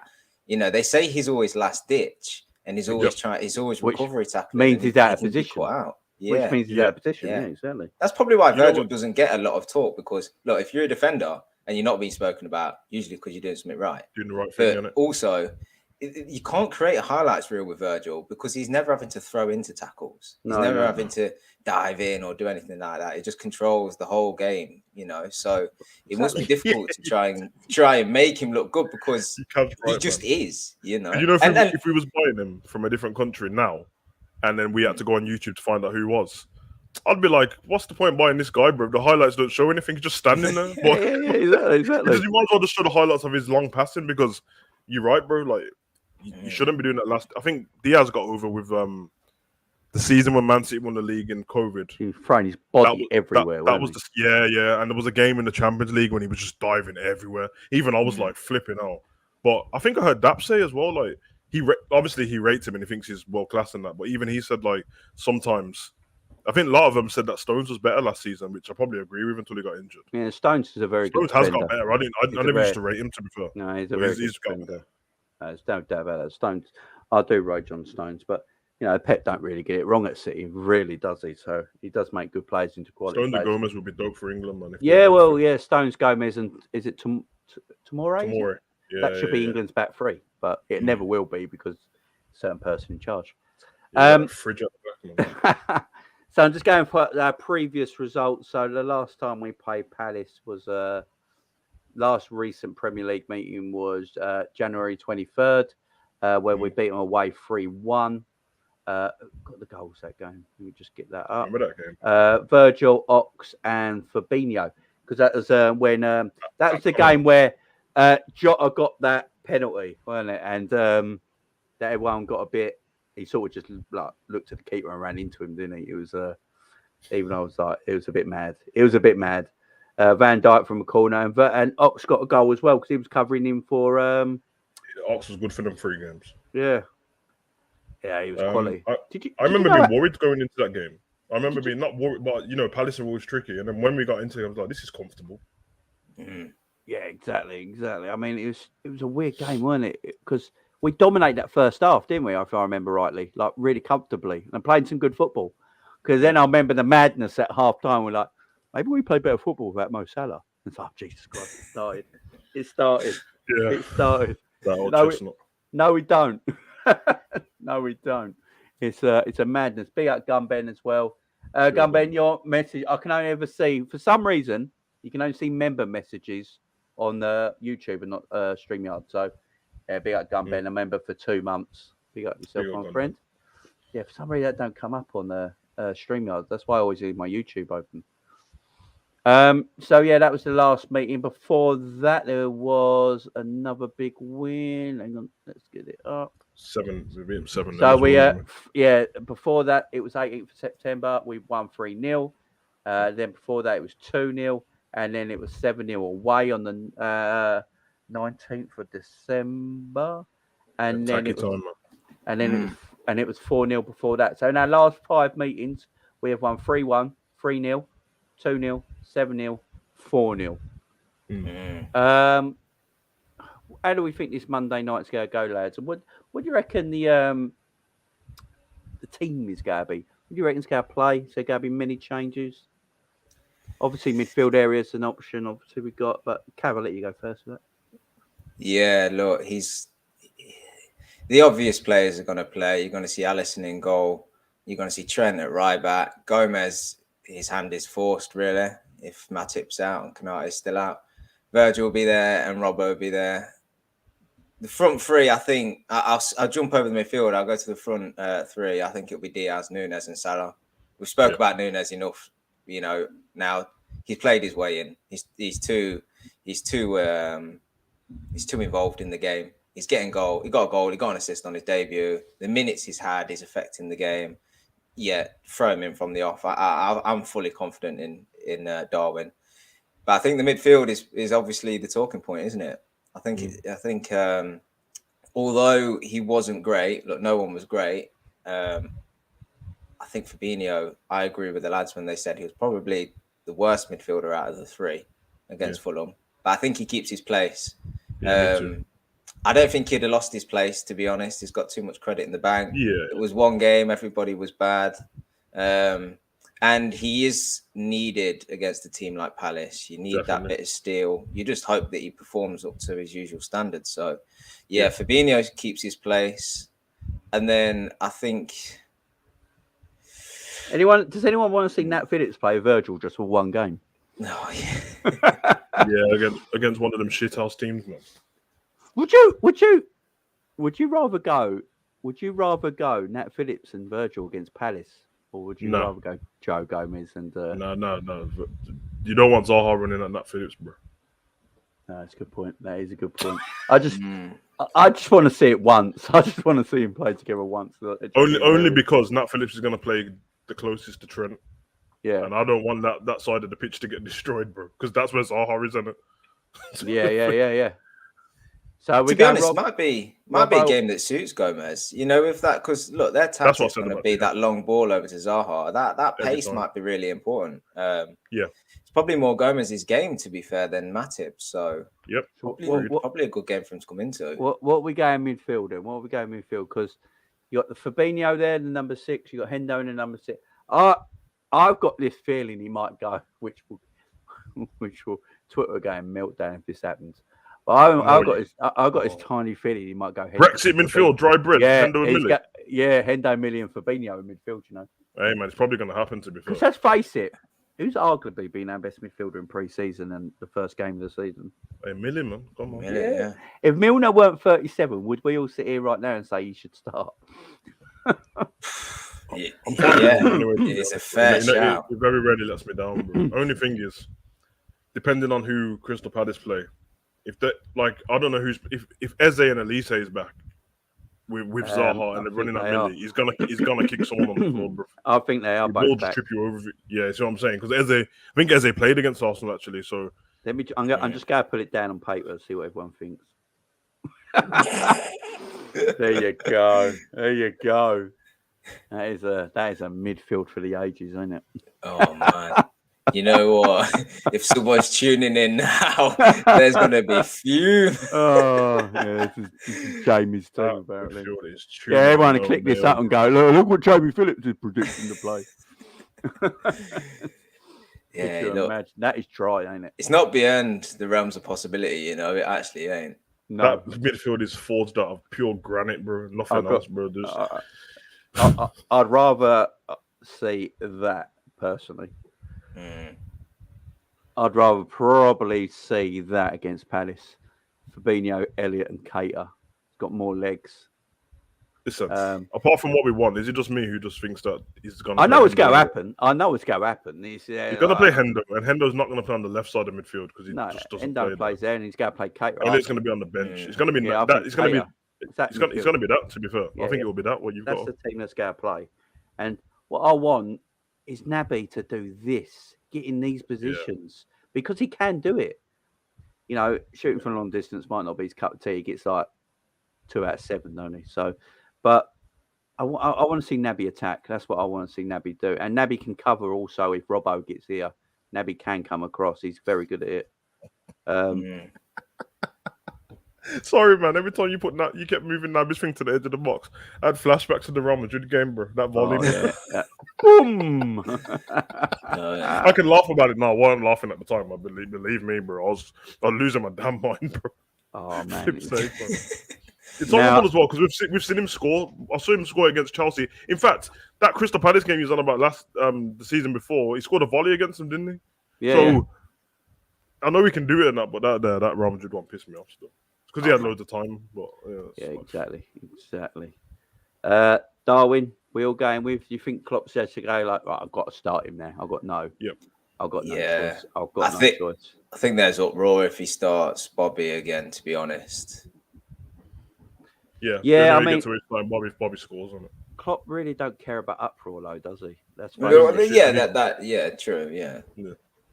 Well, he doesn't notice, does he? Because he ain't looking at social media. And to be fair, he mentioned Bobby in his press conference earlier as well.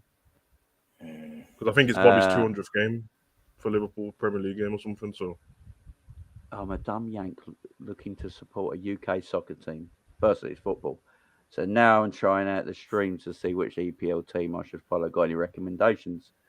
Liverpool, my man. That's it. Just stay in. Just subscribe. Just hit the like button.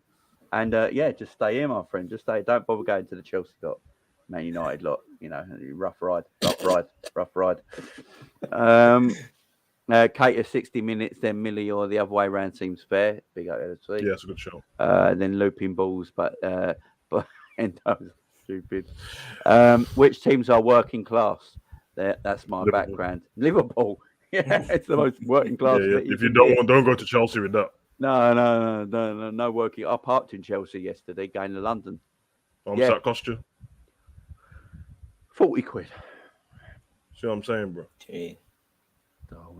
Darwin has to start. Darwin has to start for me, guys. Don't know about you.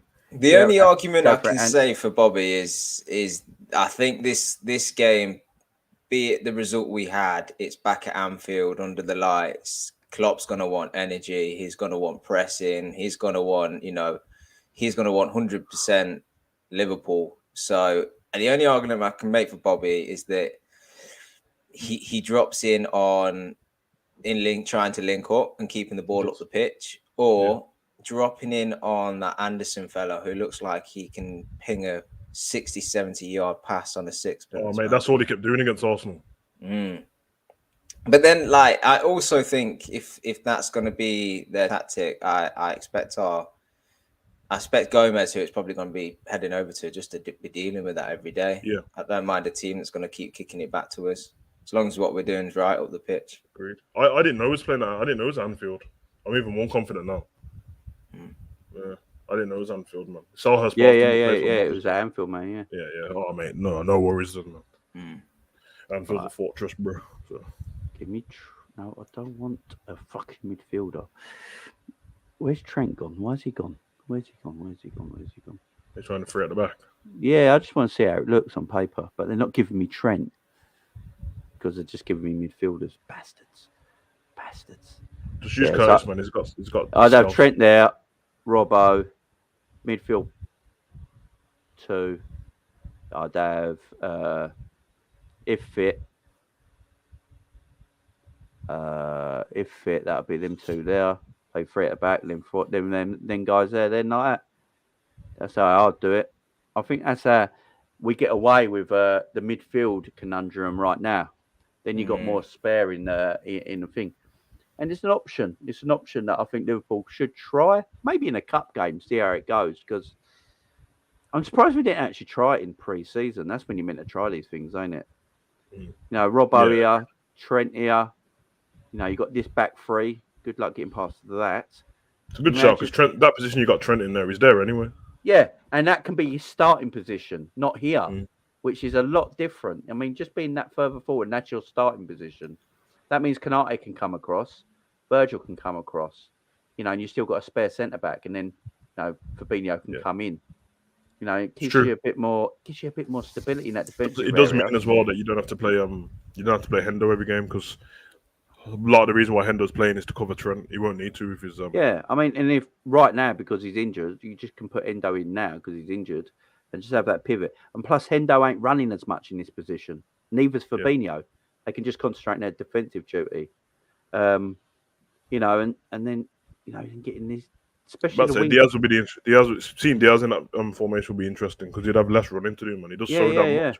Yeah, because Robbo will be covering all here, and Robbo and Trent can come inside a little bit.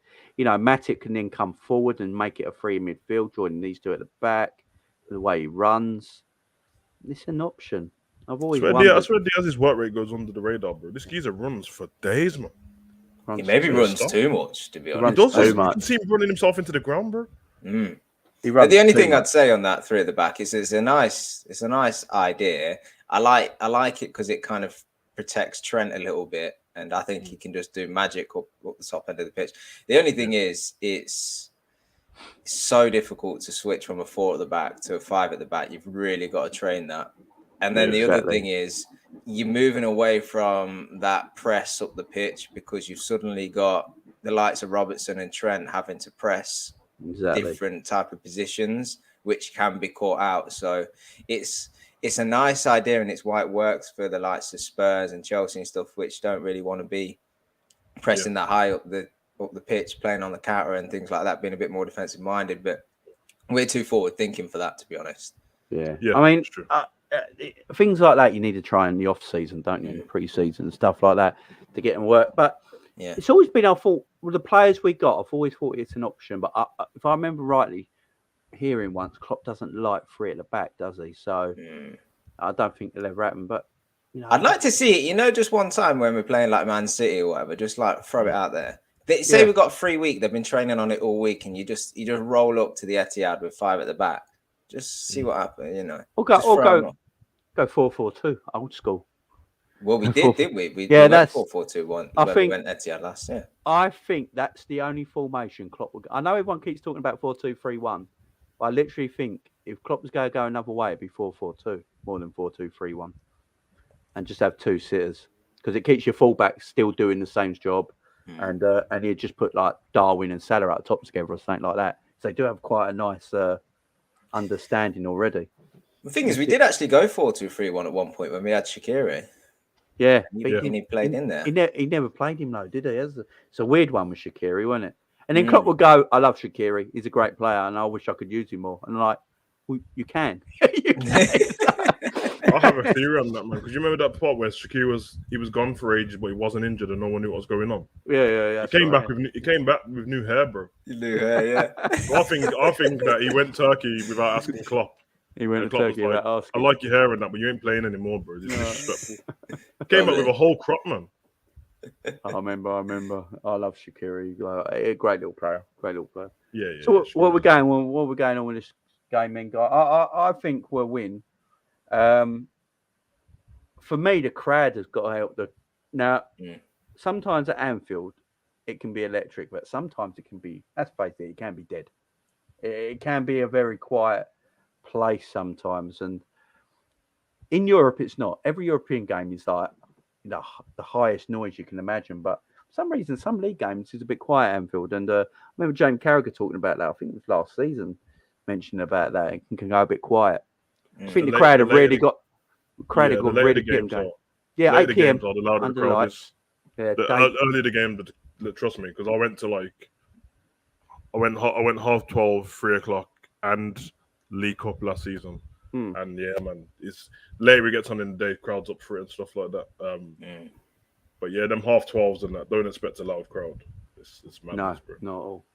Oh. Yeah, and the crowd turn up when they're needed. Like you've got to appreciate that. You know, if we're playing a team we expect to beat at 3 o'clock kickoff on a Saturday, it's not going to be the same as a European night where the crowd understand their role in trying to push the team over the line. So it's just them reacting to what's needed. But the main and the important thing is that the crowd usually step up when they are needed. Correct. So. Yeah, exactly. You know what? Them games as well. Them early ones are the ones, especially the teams what we expect to be like Fulham and that. They're the ones where season ticket holders give their tickets away, bro. Yeah. So that's when they decide to go and do something else for the day, man. So what I would say though is I've been up in that new stand a few times now, and you don't quite catch it on telly because I've come home and like the next day watch the game back because it's different seeing it on the telly, and I always like to compare. Yeah. And there's up in that main stand, right? If usually the only tickets are available are quite high up. If you get tickets high up in that in the corner, right? Yeah. It's a really good atmosphere. I don't think it's quite captured on telly though. On TV, it looks like nothing's happening at all. Yeah. It's the acoustics and all that, ain't it? If it doesn't reach sort of microphones, you don't hear nothing, do you? It's Well, you hear it, don't you, in the game? If you listen, you can hear like when the crowd are chanting stuff that they don't want to be heard. They just turn it down slightly, you know. Well, it's like have you heard City League put a DJ in the main stand with a crowd atmosphere? Have you heard that? It won't be Calvin Harris, will it? Have you heard that? No Gallagher in the main stand. They literally put it up on Twitter. They're putting a DJ in the main stand with atmosphere. That's balmy, absolutely balmy. What is wrong with them? Just let it come naturally, bro. That's weird. It's mad, ain't it? So I think we're winning this 4-0. I think we'll go hammer. I think we'll go hammer Palace. I think Liverpool. I can guarantee now that the players can't wait to play.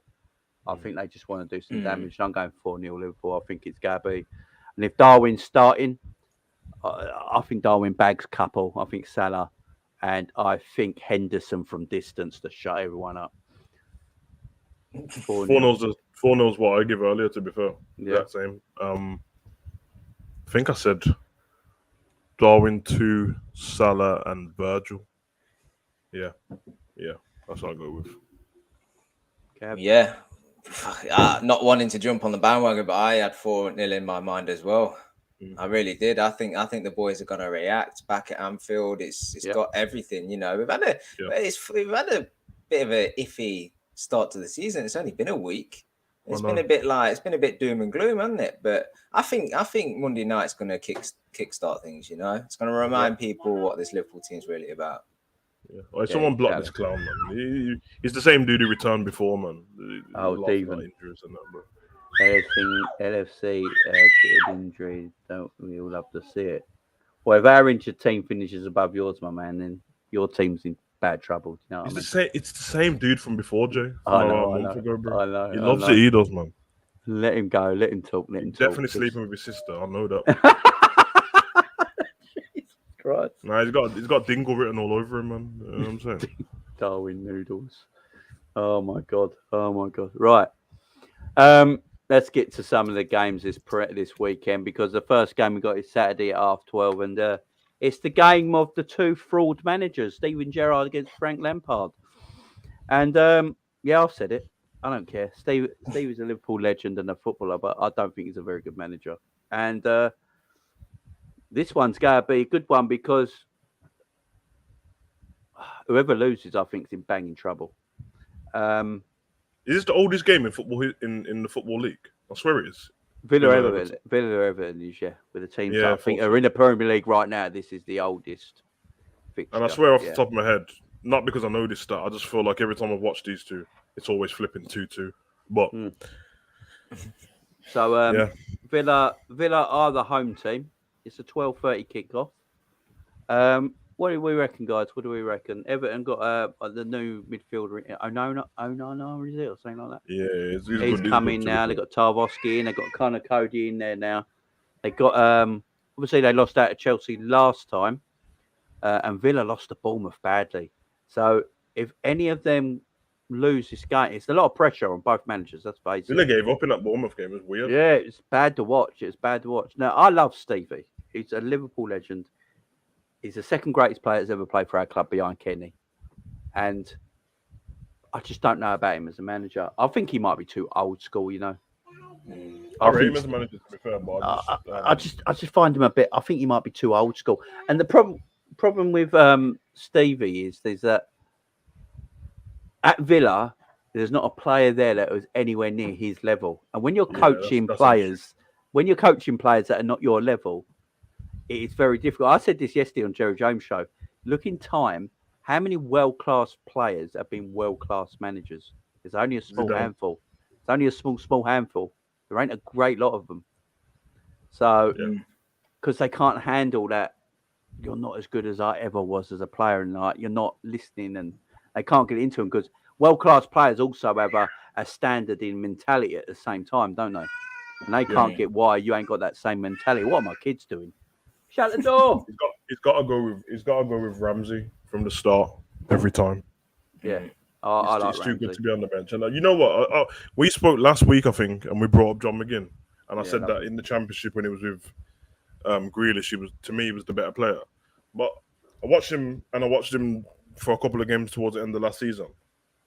I'm not joking, man. This geezer's I don't know what's happened to his football, bro. It's actually like it's gone off. It's dropped off pretty fast, bro. Yeah, I was trying to pay attention to it, and I was like, "Nah, I rate him. He might be. You know how he's dropped McGinn? I mean, Tyrone Mings now. Well, he's probably gonna not play him as much. Might need to do that with McGinn as well. You know, I'm not joking, bro. Just give he does a lot of nothing. Just give him a kick up the butt. But then he's just gave him the captaincy, so he's got to tie his head. He's got to make it look real bad. He plays with the way he dropped Mings, the and comments he made, and then put the captain's armband on McGinn, and then drop him. Yeah. Then you're in a lot of shit. Coutinho and Buendia, who he tries to. It's a weird conundrum with them two, because they got to be on the pitch because they're both two of their best players, but at the same time, they do the same thing, innit? Yeah. So I don't know what the problem is there. And then this one's a lot of people in the chat. Don't forget, guys, everyone in the chat, don't forget to put your scores in with these games as well. Ben going 2-1 Villa. I'm gonna go Villa as well, you know. Apparently Villa fans are starting to turn on Stevie a bit as well. They've been pissed off with Stevie in the first 2 months, bro. 1-0 LFC. John Conway 1-0 as well. Pissed that he didn't get Champions League football, I think. What are we going with, guys? It's got a draw written all over it for me. If it's a draw, it's a Desmond. But if not, I think Villa might. I watched Everton were pretty good against Chelsea in the first half. Yeah, I mean, I think they were up for it because it was Chelsea and it was their first game at home and stuff. How are Everton go about this game? Because Lampard and Gerrard, I don't think they like each other, right? And I think they're saying there is tension between the two of them. I think because they competed for that same sort of spot as players and everything. And I just don't think Frank can handle it. That he weren't the better player, but. I don't think Frank thinks that Gerrard's better than him, to be honest. Oh, have you heard Frank talk in his interviews? The man thinks a lot of himself. He's a baller, bro. Have you heard? He's a baller, man. The man thinks a lot of himself. Even as a manager, the way he talks about himself, Frank Lampard, the man thinks a lot of himself. Tory Frank. I just don't. They're both very honest managers as well, and it's gonna be our game to predict. I'm gonna go with draw, but it's just Villa have got strikers, but they're not very good and can't score goals. And Everton haven't got a striker and they can't score goals. So it's got. They played Gordon up front against Chelsea, and he didn't get a sniff, mate. No, you got to play Gordon in midfield on the wing, ain't you? Use his pace to that advantage. And I'm gonna say if Villa play Ramsey and Leon Bailey in this game, I think Villa beat them. They've got more going forward. Everton's only got Demora Gray, and that's it. Villa have got Danny Ings, Watkins, Traore, and Leon Bailey, and Bailey's sick, man.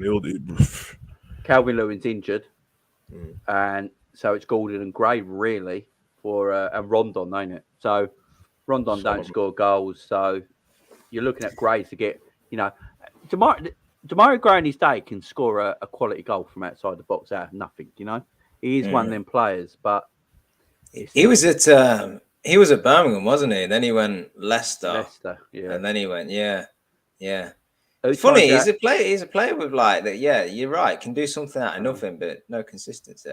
No, exactly. I don't know who timed you out, Gary. I don't know. Ask in the chat, my man.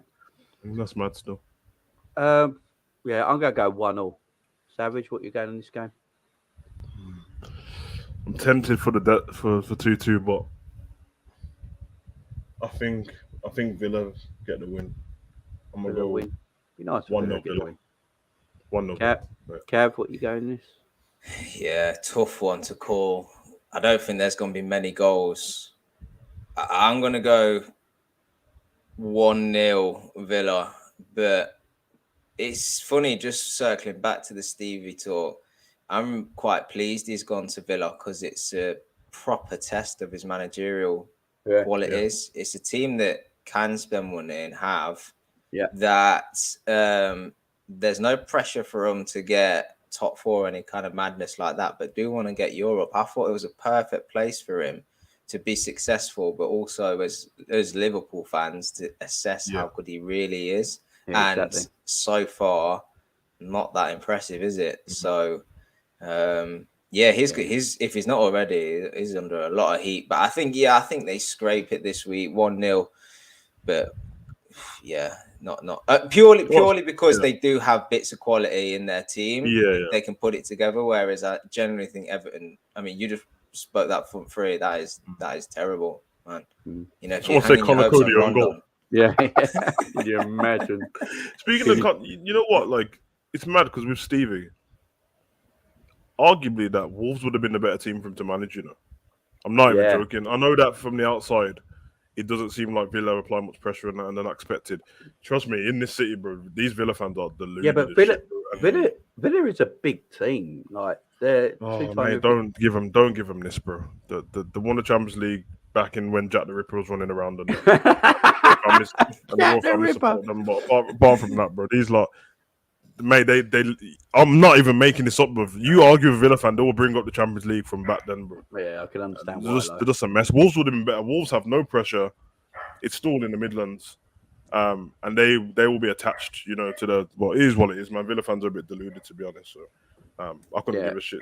Steve is a knockball. Is a Villa manager to me, bro. So, it's what it is. I couldn't give a shit. I didn't want him to be Liverpool's manager anyway. Not now, anyway. So. Still young, and let's be honest, man. He can manage him in like 20 years, and he'll only be 60-something. It's what it is, man. Yeah. Have you seen his stats? I think first 25 games, it's exactly the same as Gary Neville's when he was at Valencia. Yeah. I seen somebody post a Valencia picture up the other day. Yeah, I mean it's an hard one. I just got a weird stat for you, by the way. I just saw this on Twitter, so I thought I'd just read it out. Sancho has played for more managers at Man United 4 than he has Premier League goals 3. That's shocking. What have they done to that set? What have they done to him? Well, Sancho was either not actually all that good, and it was German tax in the league he was playing in, or Man United ruined him. It's one of the two. No, I'm still of the belief he's a good player. I still think You're he is. going But with United have ruined him. yeah, it is. I know it's an obvious thing to say, but yeah, not so much ruined. Don't get me wrong, the lad's still young, but it's very hard to be successful in that club at the minute. So I think his hype was overdone when he moved. But I still think he's a good player. I still think, look, if he was at Liverpool, I think he'll be brilliant. I really do. Yeah, when you watch him play for Man U, he stands out from the rest of them, to be honest. Every time he gets the ball, he stands out. So you see the thing, I think Saeed was doing a stream earlier on whether to sell Rashford or not. Was PSG are interested? Yeah, but Man United won 125 million. For Rashford? Yeah, they won 125 million. So PSG said, we're out of it. PSG seriously mate, you can get 20 million on a ham sandwich, bro. You think this is PSG literally want Rashford. They think he's got qualities that can help their team. And I think it would do Rashford the good going to Paris. You know, get him out of the spotlight in England for a little bit, get his game going again. But until he starts feeding the Parisian kids, bro. Yeah, and he'd be in a team, and he'd be playing for a team that's going to be winning things all the time. So give him a bit. He loves Mbappe as well. He can go play with Mbappe. Yeah, Mbappe's his idol. Mbappe will be his manager. Yeah, and it's just like, but Man United told them they want 125 million. It's like, Jesus Christ. Just shows the delusion, doesn't it? Massive shows the absolute delusion. Massive. And it's out of order on the kid. It's out of order on him as well, because if he actually wants to go and you're doing that to him, that ain't going to make him any more confident playing for you if he stays. Do you know what I mean? Ain't helping no one. Ten Hag looks defeated already in his press conference. Bro. Oh, Ten Hag looks dead. He looks like he just wants to go back to Amsterdam and have a joint and just live life. You know what I mean? You know what it is? I think yeah, it's kind of like when people just talk about visiting England. It doesn't matter how much it looks from the outside. When you're actually here, it's completely different. Massively. And dealing with the press and stuff like that. Press ain't like that in Amsterdam. That's what, you know what I mean? In Spain, the press are like, they to be fair, the journalists in Spain can lose you your job pretty fast. But yeah, I mean, if you're Spain Barcelona manager, it's. But yeah, he gets very personal in it to start picking off little things. And to him, he must be thinking, I've been managing them properly and competitively one game. How are you judging me off one game? Because he's not going to be looking at Brighton like the shit and stuff like that. He's come from a different country. He's just like weeding his way through. You said it was the best league in the world, so I expect people to be good. But when I watch them play, they look confused, man. And I don't know what's going on with their back line. Well, he's got Maguire. Martinez to go at the back. He's got quality. He's got quality with passing the ball out from the back and that. But that flipping height difference with them, mate, on corners, I don't know who they're taking the piss, bro. Maguire is played in front of Varane. I don't know what is going on. I mean, I don't really care. It's a laugh, but it's mad. Yeah, but even when Varane signed, I wasn't particularly. I've never been a big. I've always said Varane is a bit overhyped at Real Madrid because it was obviously a thingy next to him that was, pulling his weight more and making him look a lot better. To be honest, I think it's just his average as well. Man. Yeah, it's just all overrated, ain't it? Arsenal Leicester 3:00 kickoff. This is going to be an interesting game. Arsenal at home, but Leicester, I think they got a fully fit team. I think everything is good. They threw that victory away the other day. They were winning 2-0. That is going to come back and bite them. Now, obviously, Arsenal on a high. They beat Palace 2-0. I've gone back and watched that game, and Arsenal actually weren't that great for the whole 90 minutes. No, Palace was all over them in the first half. Palace had a one-on-one that they should have scored. It was like a terrible pass back. Yeah. Terrible finish. Yeah. It's like they should have scored that. Sahara chance. They got behind Arsenal quite a lot. Now, this Leicester team is better than this Palace team. Vardy's just signed a new 2-year deal, apparently. So he's going to be, up for it, confident. You got Dewsbury Hall, a player I really like. I think it's really good. Madison, I love him and Harvey Barnes and Madison. Harvey Barnes, Tielemans, Madison. On paper, there ain't a lot of difference between Leicester and Arsenal, squad-wise. No, but that's the thing with Leicester. Their starting 11, if fit, is really good. Really good, Vardy's one of the most potent strikers in the league. Yeah, I'll share it on the screen now. Share this on the screen now. So this is their goal. This is the defenders versus defenders for teams, yeah? I think Leicester's got a better team, to be honest, bro. So James, like Arsenal. So Hector Bellerin, I don't think is he there now? Nah, Is that he don't- still there? Yeah, he's back off loan, but that don't count, Yeah. bro. You know. But they got Kieran Tierney, Ben White, Gabriel, William Saliba, who looks a decent player, Rob Holding, Cedric, and Tomiyasu. James Justin, Wesley Fofana, Sonunchu, Bertrand, Johnny Evans, decent to centre back. I'd rather have Johnny Evans over Rob Holding. Do you remember that? Remember when Arsenal turned down Johnny Evans and they're trolling him? Yeah, I'd rather have Johnny Evans and Rob Holding. Danny Amatri, Ricardo. Unfortunately, he's injured again. So they put Amate permanently with the defenders now. He's a midfielder, isn't he? Yeah, Luke Thomas and Cascagne. Luke Thomas is a baller and Castagna. Would you say Leicester actually have the better players in that defenders list? Yeah, they do. I just think they're overshadowed slightly because of the injuries, and also when Amati plays in that defense, he is just, you might as well just not have him. He is such a liability. He's had one great game in defense, and it was against us. Yeah. And we lost the game. Exactly. But good fullbacks. I really like James Justin. I think he's a brilliant fullback. And He's sick, man. Looks like AJ Tracy. That Castagna player, he started really well, dropped off a little. I think he picked up an injury as well. But he's also a guy that can. He's really good, Castagna. Really good cross for the ball as well. Vestergaard's trash. Yeah, Vestergaard's terrible, isn't he? Absolutely terrible. Now, obviously, Leicester's. I think Arsenal got the better midfield, but James Madison. That's debatable as well, bro. Yeah, I mean, James Madison would play for their midfield. You know, James Madison would get in their midfield. Who's better than Madison in Arsenal's midfield, bro, apart from actually, Odegaard? saying that, Arsenal want Tielemans. So if they want Tielemans so bad, they obviously rate him better than anyone in their midfield. They've just bought Vieira. And they were looking at Madison as well. So would have been great moves for them. Madison and Tielemans, you know, I'd have Tielemans over Niles, Partey, Elneny every day of the week. Yeah, well, I'd say the best thing to do, Jay, is look at who actually starts for Arsenal, and then look at Leicester's got. Their midfield starting partnership would be Partey and Xhaka in the middle, or two, won't it? They play the two in the middle. Yeah. So Partey and Xhaka, who plays in the 2-4? Is it Ndidi and Tielemans? I'm having Ndidi and Tielemans. Yeah, I'm having Ndidi and Tielemans. Then they have Madison ahead of them. Yeah, and then Madison just in front, where they will have Partey and Xhaka with Odegaard in front of them. Odegaard.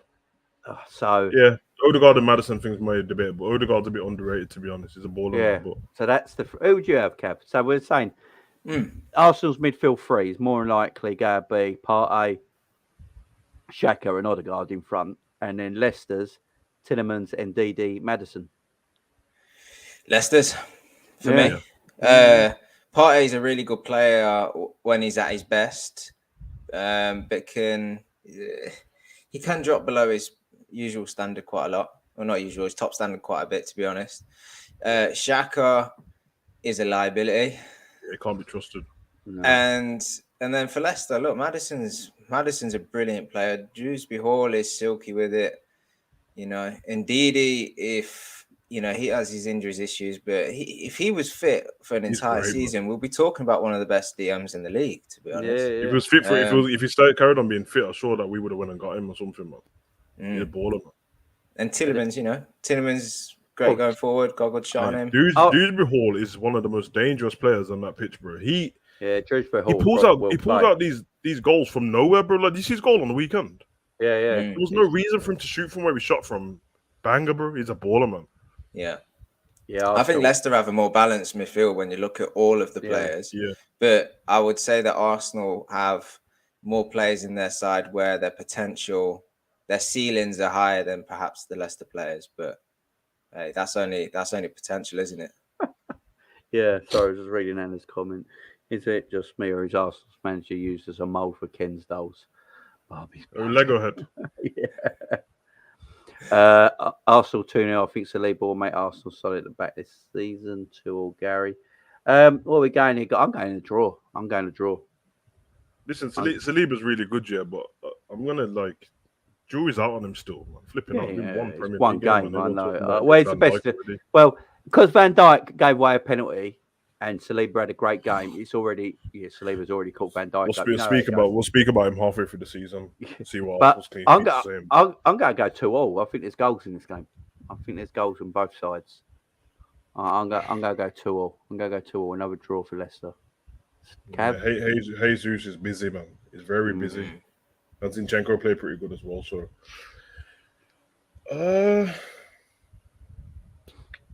mate, when they got Vardy though, Vardy's got to sign a new 2-year contract, so he's going to be pumped if he's playing. I'm gonna go 2-0 Leicester. Well, I tell you what I think. I'll tell you what, if it's 2-0 Leicester, I can't wait for the videos that night.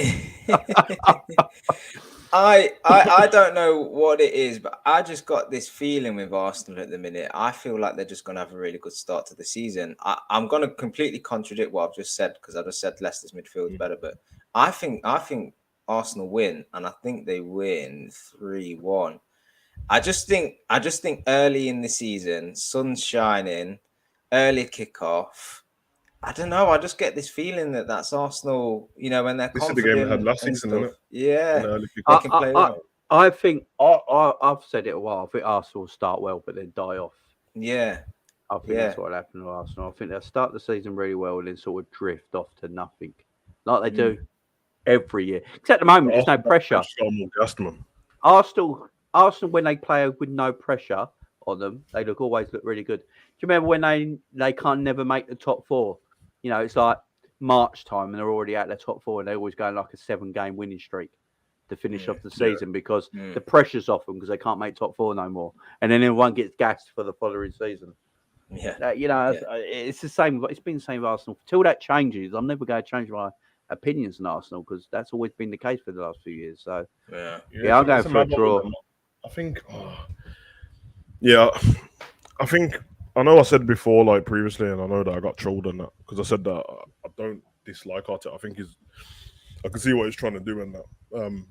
It's his first managerial job and that. But I got a feeling Arsenal's going to lose the game early. Just bring them back down to life a little bit, and then they'll go again, and then they'll beat one of the big teams. But it'd be hilarious for that. Yeah, I got a feeling that they're going to lose this game, and then they'll go and beat like Man City or Tottenham or someone like that, and then they'll move on. But yeah. I'm going to go Leicester on this one. Although they did flipping let a 2-0 victory slip last week to Brentford. Yeah. And the goals were terrible. But Leicester are a weird side, aren't they?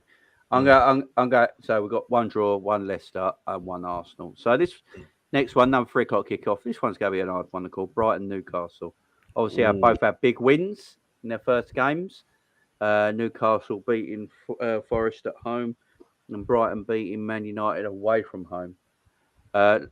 Last few meetings between the two, Newcastle won the last game 2-1. Then there was a 1-1, then a 3-0 Brighton, a 3-0 Brighton, and a 0-0. So it's the last 5 games. Is this one at the Amex? It is at home, yeah. Their home form weren't great last season. Yeah, I was just about to say, I don't think home for Brighton means a whole lot, to be honest with you. No. Yeah, that's why I asked. Newcastle then 3-0. Big up Gary. Gary Neville said Saliba has Rio Ferdinand vibe. Oh, Jesus Christ. One game.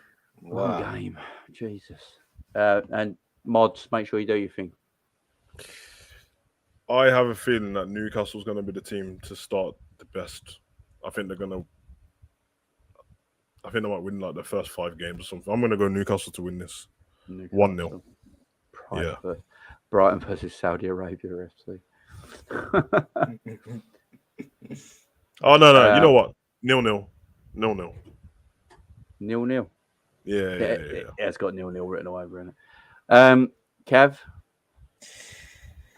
Newcastle for me. I just think I love Brighton. I think they're a great team for the league.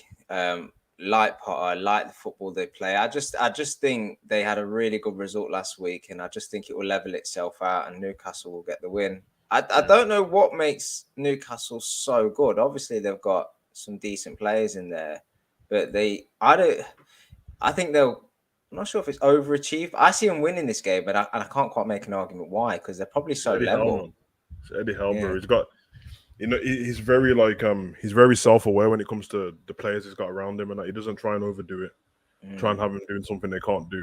They play a simple game, and when I watched that game against Nottingham, they just looked in control of the game for most of it, to be honest.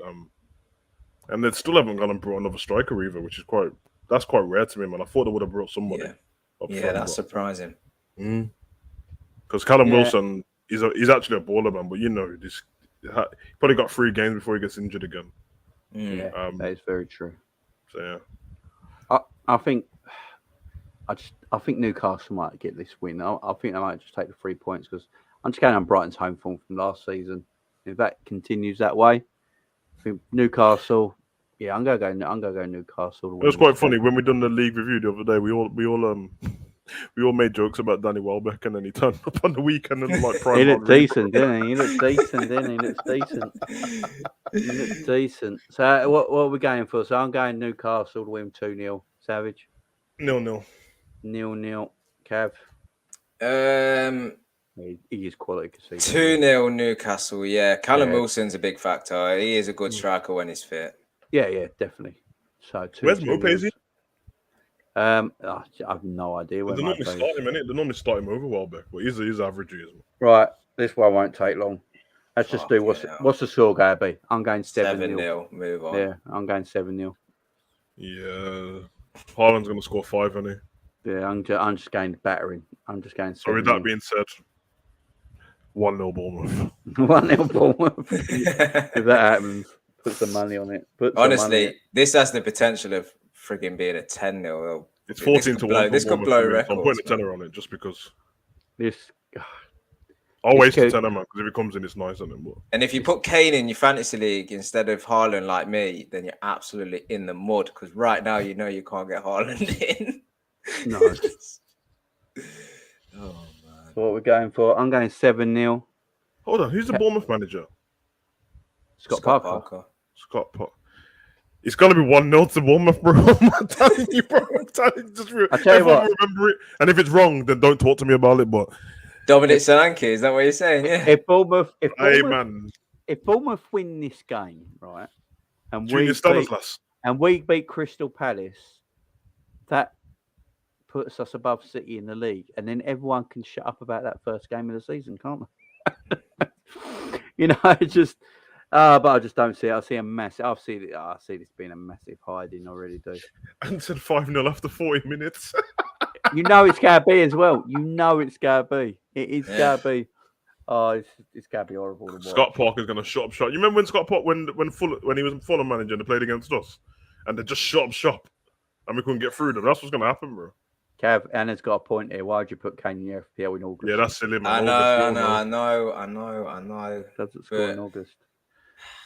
Yeah, you went now. I can't defend myself. Game last week, man. Yeah, there's a point in Spurs' game when Son had an open goal, and he just had to.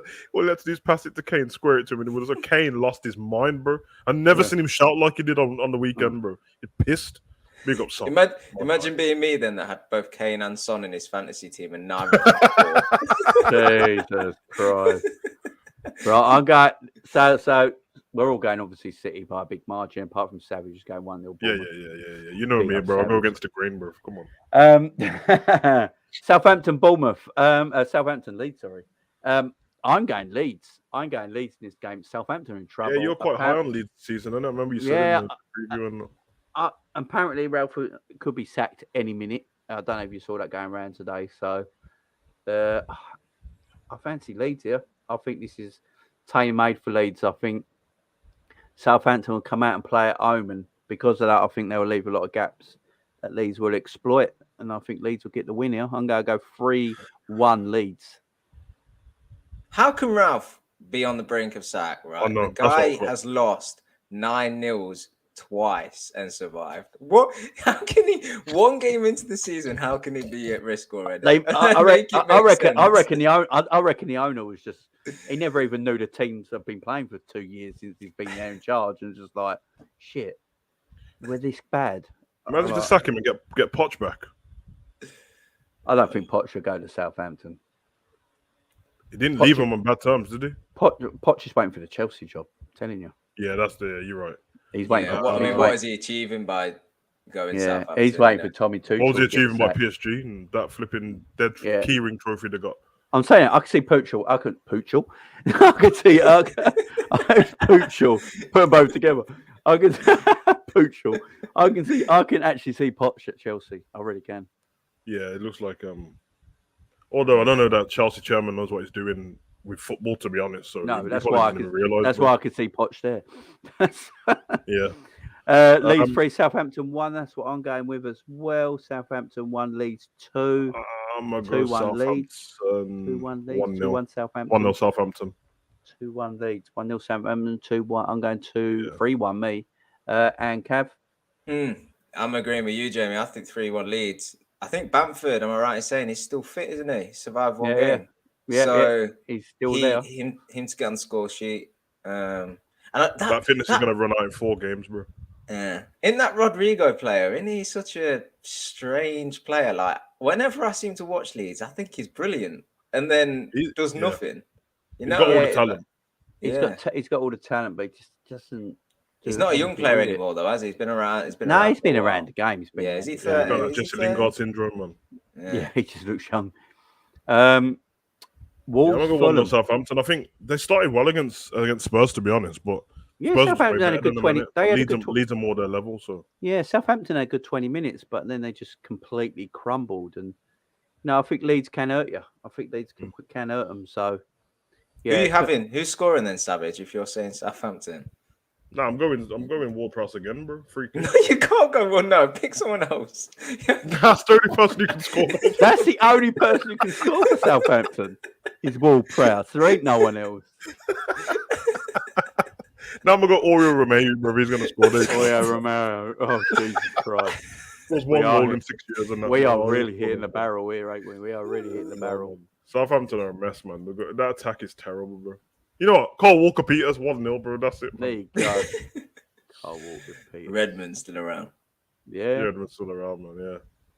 Right, here's an interesting one. Wolves Fulham. I don't think I've said it before. Sounds like a championship game, doesn't it? Yeah, I don't think Fulham will ever reach the standards they in the Premier League rest of the season they did on last weekend against us. I never see it happening again. I'm going Wolves here to stifle the crap out of Fulham. And Wolves lost the last game, didn't they? Yeah. I just got a feeling they're at home. First game at home of the season. They'll want to, get a decent result. I'm going 1-0 Wolves. I think they'll stifle Fulham and get the 1 goal win. They're trying to change it up as well, going forward at the back, ain't they, this season? So, I'm going to got rid of Cody. You never know with the Dingles, bro. They turn up different every game, man. Do you know with Connor Cody as well? I only just found out that he ain't even a Scouser. Because he's from St. Helens. He's from St. Helens, ain't he? Oh, come on, be fair to him, man. St. Helens is right on the brink, man. Yeah, but in Liverpool, they don't call them Scousers, do they? It's only, he's from St. Helens. I didn't even know that. I thought he was from Liverpool. But it's Merseyside still, so... But yeah, I'm going 1-0 Wolves. I think they'll stifle Fulham and get the 3 points in the first game at home this season. Savage, what are you going with? It's a hard one, isn't it? I think Fulham can play the way they're doing it, so I just think they'll choose not to because they were just up for it because it was us. Yeah, it's the biggest scalp they get all season, isn't it? If they're smart, they will try and keep the momentum going and play exactly the same. But I'm gonna go 0-0. 0-0. Yeah. Wolves are hard to score against you most of the time. So Wolves got enough forwards. Jesus Christ. Hey, man. Portuguese team, man. When did they get him in? I need to get him play for PSG. They just these players just coming through the fire exit, bro, and then you just see them turn up on the weekend. Didn't even know he joined. They could all wear each other's shirts. You wouldn't even know, would you? You wouldn't know, man. But tell Neto, man, if he wants to come to a real club and want to leave the Dingles and that. No. You know what I mean? So what we got? It is a tough one to pick this one, but I just think Wolves at home want to get off to a good start. I'm going 1-0. I think they'll start. They do play Triple H's theme music when they come out and they have flames. They do. So. What is that about? Why do they do that? Well, Sin Cara works for them, innit? Yeah, that's probably why, isn't it? That's probably why. Kev, I think 1-1. I think Fulham are going to carry that bounce into the next game. Don't get me wrong. They'll get hit on the nose and they'll probably normalise again. But I think Mitrovic is probably going to score, probably another penalty. I can just feel that. Wolves, I think, will be the better team. Obviously, I think they'll play some really nice stuff at times because obviously with Neto, Podence, and all the others, they've got like really good little individual players, but they just don't quite get the ball in the back of the net. So No. I think, what did I say? 1-1. I think Yeah. 1-1. Yeah, you go. Yeah. What if their managers calmed down from last week? And wanted to fight people up? He Oh, wanted to yeah. punch people up. Yeah, he wanted to punch people up. And said Shea Adams. Shea Adams played for Southampton, bro. Yeah, he's trying to leave, ain't he? He's trying to leave. He's an example of somebody who was balling in the Championship for Blues and then flipping. They loved him at Blues as well. Yeah. I'll let you into a little secret, right? Shea Adams lived on my street growing up, and we played football together till we were about 13. And then I stopped playing, and he got scouted. I think he went Coventry first. Yeah, Coventry. Yeah. And Cav has held it against him all these years. Yeah, man. I need him to do better so I can say I taught him all he needs to know. Yeah, exactly. That's what you do, innit? When you play football with players as a kid and they're not doing that well, you just don't tell people. You don't tell them until they win something. You're like, that usually won the Premier League. Yeah, when he gets his England cap, they now come out of it. Yeah. That's what I was like with Storage, man. He went to my school and that, and then when he was playing for Bolton, I didn't give a damn, bro. I didn't tell anyone. Or when was youth and that, and is that Derby and I was at Blues, no, I didn't care, bro. As soon as he got to Liverpool, I was like, yeah, me and me and Studgy went well back. We went way back, yeah. Now, me and Storage are cool still. I just I can't chill with him all the time. It's a bit of a anyway. So what we're going? Always cooking, isn't he? Always, man. Always cooking. Always. So I'm going 1-0 Wolves. Cav, what did you say? Draw. I said a draw. Yeah. 1-1, and I said 1-0, 1-0. Right. I'm going for one of them boring match of the day weekends, man. I think this will be the worst game of the weekend. This is going to be interesting. Oh, Damsgaard versus Eriksson. This is the Danish derby. Oh, I'm here for it, man. This is the 5:30 kickoff. I think Brentford win this game. And this ain't just because it's a Liverpool channel and it's Man United. I actually think I don't see anything in Man United's game. I could go where they go win this at this moment in time. Brentford, was it them who came back against Leicester, weren't it? Away from home. Yep. Brentford are a good, decent team, especially at home. Good team. It's a 5:30 kickoff. All the eyes are going to be on Sky and all that. I think Brentford are going to win this, I'm going to go 2-0 Brentford. 2-0 Brentford I'm going. I don't think United score. Because I don't even think Eric Ten Hag at this moment in time knows who he's going to play up front. So Brentford have a bit of steel about them, don't they? Yeah. Man. They're hard to shift. And I seen Ivan Toney miss some sitters last week as well as scoring. So. What gives anyone any confidence to predict United winning this game either, to be fair? And you got to that point now with United. Like, forget about being a Liverpool fan. You just forget about the name now. Like, usually I'm just seeing a mid-table side. You'd still say Man U's going to win just because. But now, it's like... That's the thing. But I think that's how Man United fans think as well. Man United fans still think they're an elite side. Yeah, they just got to get to the thinking that they're not. They're a mid-table team now. I seen Chicharito talking about United after one of his games in the US. I'll go for and he free, said, and he said that the problem with United and the United fans and that, he said we got to stop thinking about Alex Ferguson. He's like, it's over now. That happened ages ago. He said we can't move forward. My problem with you, the thing with United though is that Ferguson's still around. That is a major problem. I don't think he should be there. I don't think they're strong enough though to go to him. Look, we don't want you around the club no more. Go home, go and retire. Good luck. Go away. Because the problem is you're here all the time. He has to, and I've said it for ages.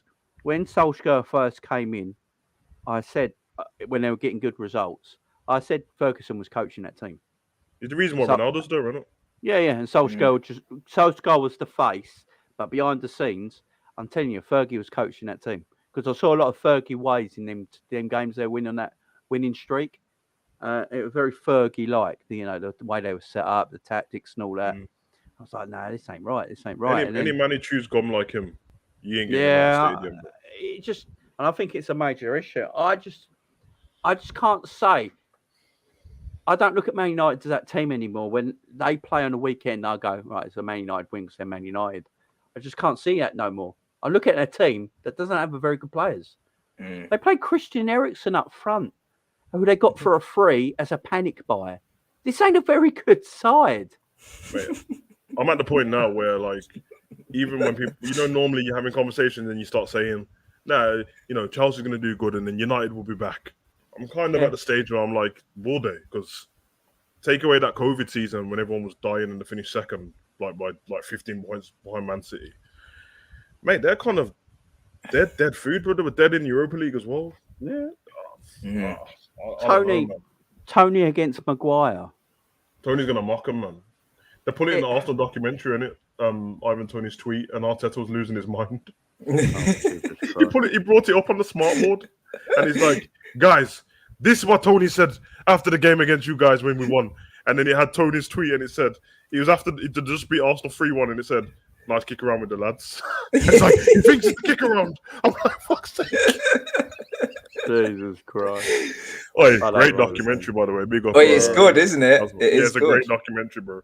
Yeah, they've got it perfect, man. There's certain players they use, like Ramsdale and that, with facial expressions when Arteta. You can tell that it's not even when Arteta's saving stuff, but it's because they picked the right team at last that works with this format. For the format that Amazon are trying to do, the Arsenal team is the right format, isn't it? It almost worked perfect for them, yeah, because they just missed out on top 4. And obviously the documentary's not finished yet, but you can imagine that like it's one of the motivational ones if they'd reached top 4 at the end of the season. Because I watched the Spurs one. They finished 6th, but Mourinho was still celebrating. Like he actually celebrated it like he won the Champions League, innit? So I don't know, man. But Liverpool would never do it.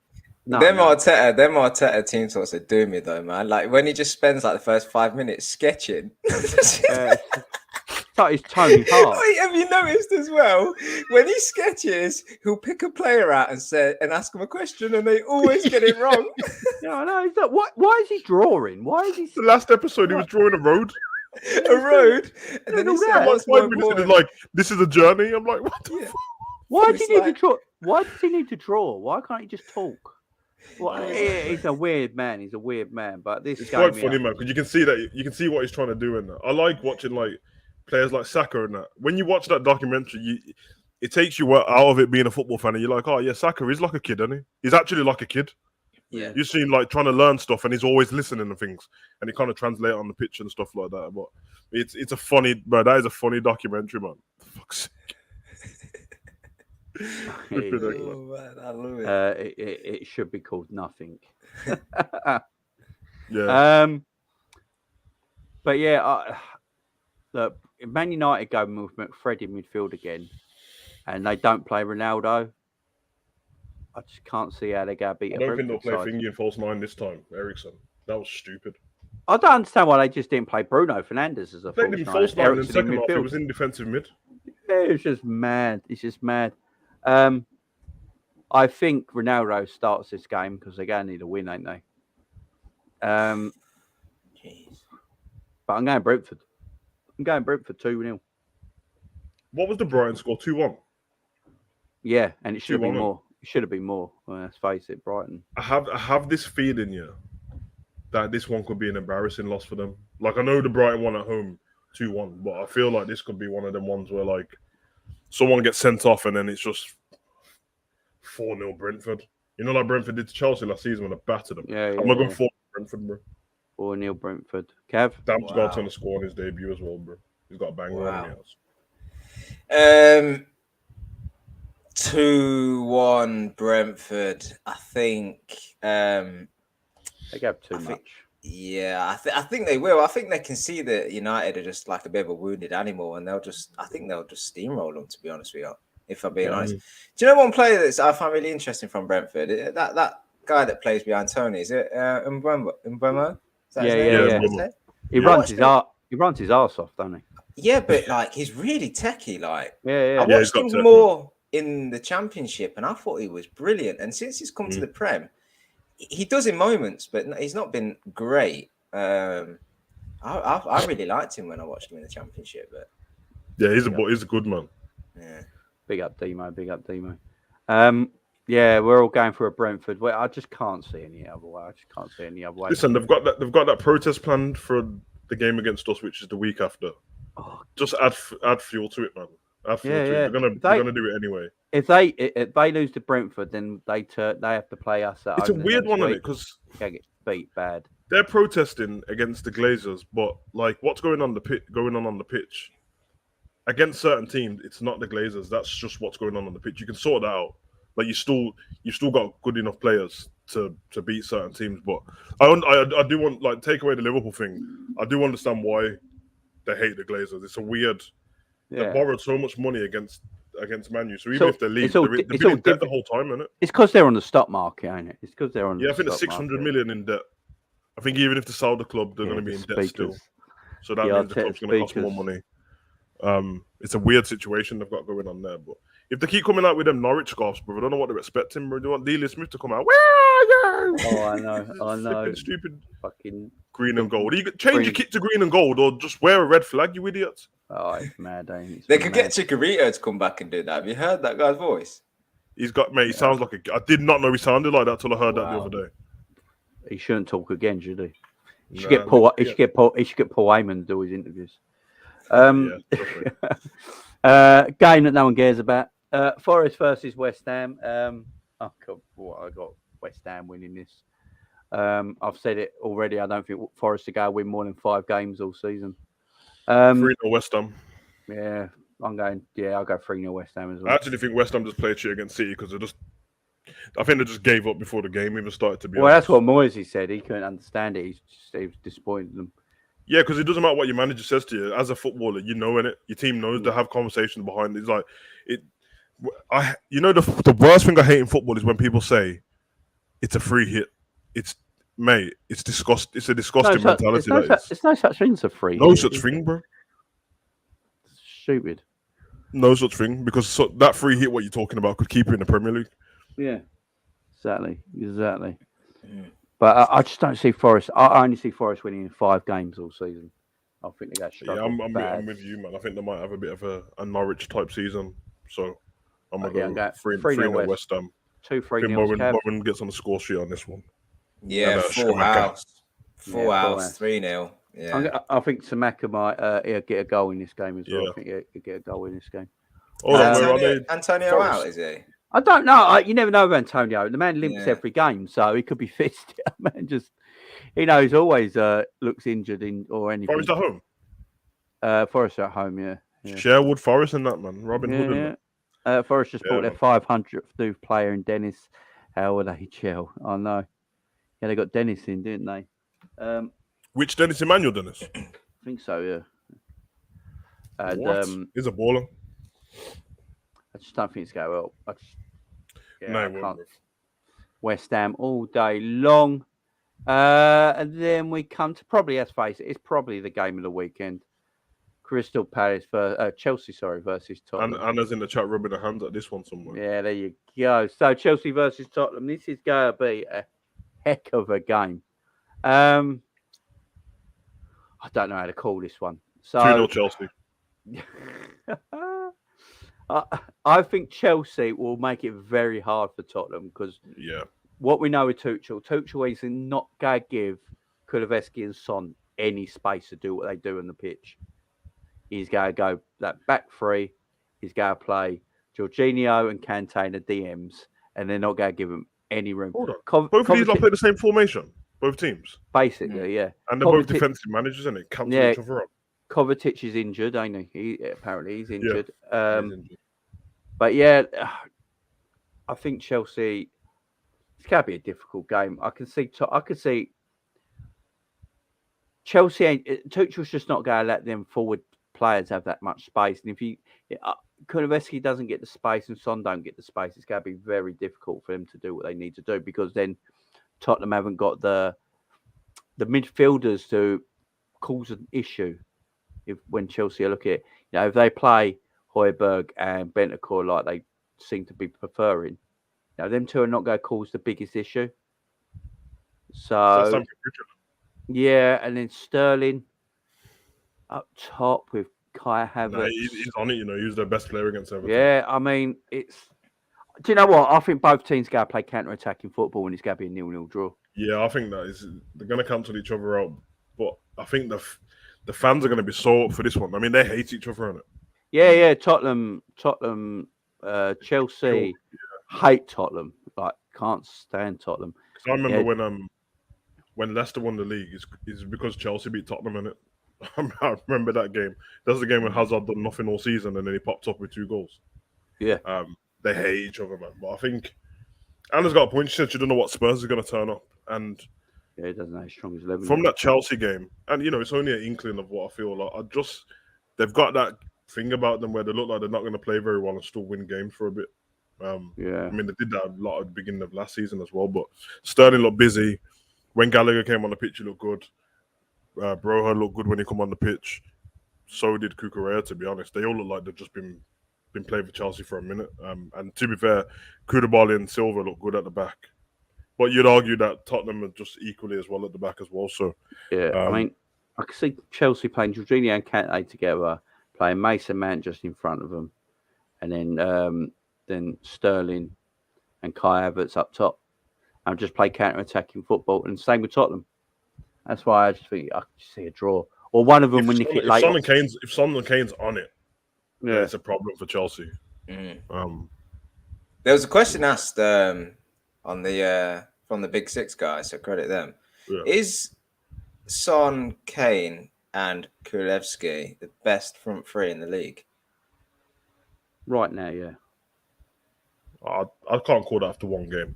I mean, I'll go from Conte's been there. They've scored the most goals in 2022. So, there's no disrespect in that, but the context of that is a bit. Yeah, I've seen them win about 3 games, 5-0 back to back, and then didn't do anything for a bit. So I don't know. I'd say if we're looking at the front threes, Liverpool's is Darwin Núñez, Salah, and Diaz. And if you're being fair, Diaz and Darwin Núñez don't play if Son and Kane are available. So only Salah gets in Tottenham's front three for me. So, and then you look at Man City, Haaland and Kane at the minute, bit of a tough call. Yeah, probably Son. I mean, they didn't even play Foden on the left last time, so I suppose you'd have to compare him against Grealish, which is easy. Yeah. So I would say it's a fair assessment, and if it's based on just the players of what I know their attributes are, then yeah. But if it's based on how they play all together, it's kind of hard to call. But then you got to wait till the end of the season, ain't you? You got to wait till the end of the season. I mean, if it's very hard when Kane and Son's in the front three to say that they're not the best. Kane's only ever outscored Salah once since Salah's been in the Premier League. Son's greatest ever goal scoring season was last season. He's been here for a few years. And we're forgetting about Jota as well. Jota, he got 15. I didn't count Jota because he was injured. Jota got 15 Premier League goals last season. So I think you have to wait. These sort of things, who's the best? I think you just have to wait till the end of the season. Yeah. I think you have to wait. You have to let the whole season play out because, it's very, as I say, at this moment in time, Kane and Son are better than Núñez and Diaz right now. But by the end of the season, Núñez could have outscored Kane and Diaz's contribution is more than Son's. So you have to wait till the end of the season, don't you? To make a proper judgment on it. But it's very good. It's very good either way. I think Tottenham City and Man City have the best three. Yeah, Tottenham, Man City and Liverpool have the best three no matter what. Yeah. But it's going to be interesting. Kulusevski's numbers are very good since he's joined. He's a good player, man. He's a really good player. But I've been saying it for a while now. If you watch teams when they play Tottenham, Kulusevski gets the most space because they're all so determined to mark Son and Kane. Everyone makes sure Son and Kane don't get the freedom, so that leads to freedom because of Kulusevski. I look forward to seeing what happens when people start to cotton on and start to try and get a bit closer to Kulusevski and stopping giving him that space and see what he does then.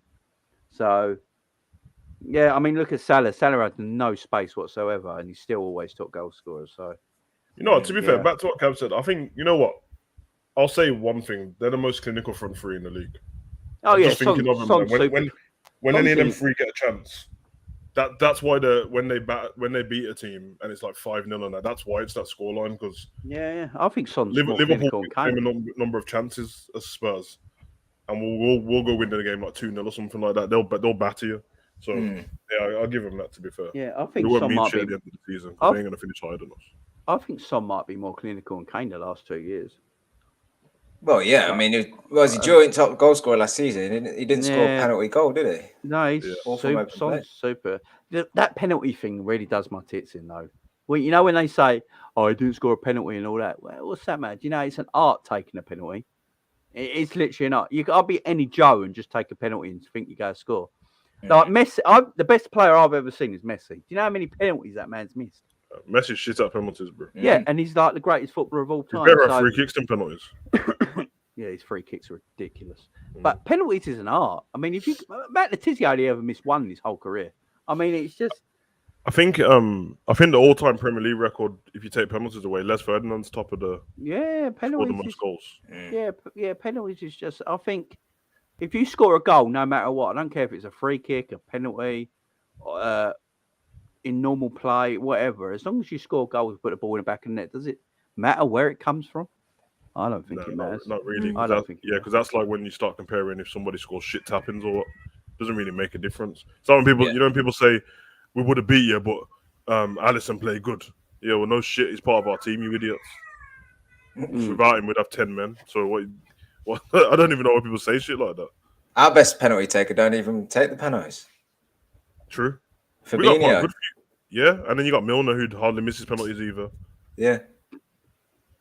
Yeah, it's a good point. It's a good point. It's like when people, you're right. That's a good example, Savage. When people say, "Oh yeah, that player just scores tap-ins or whatever," but yeah, it's actually an art to doing 1-2 movements, doing the right movement, getting front post, back post, standing still, all of that.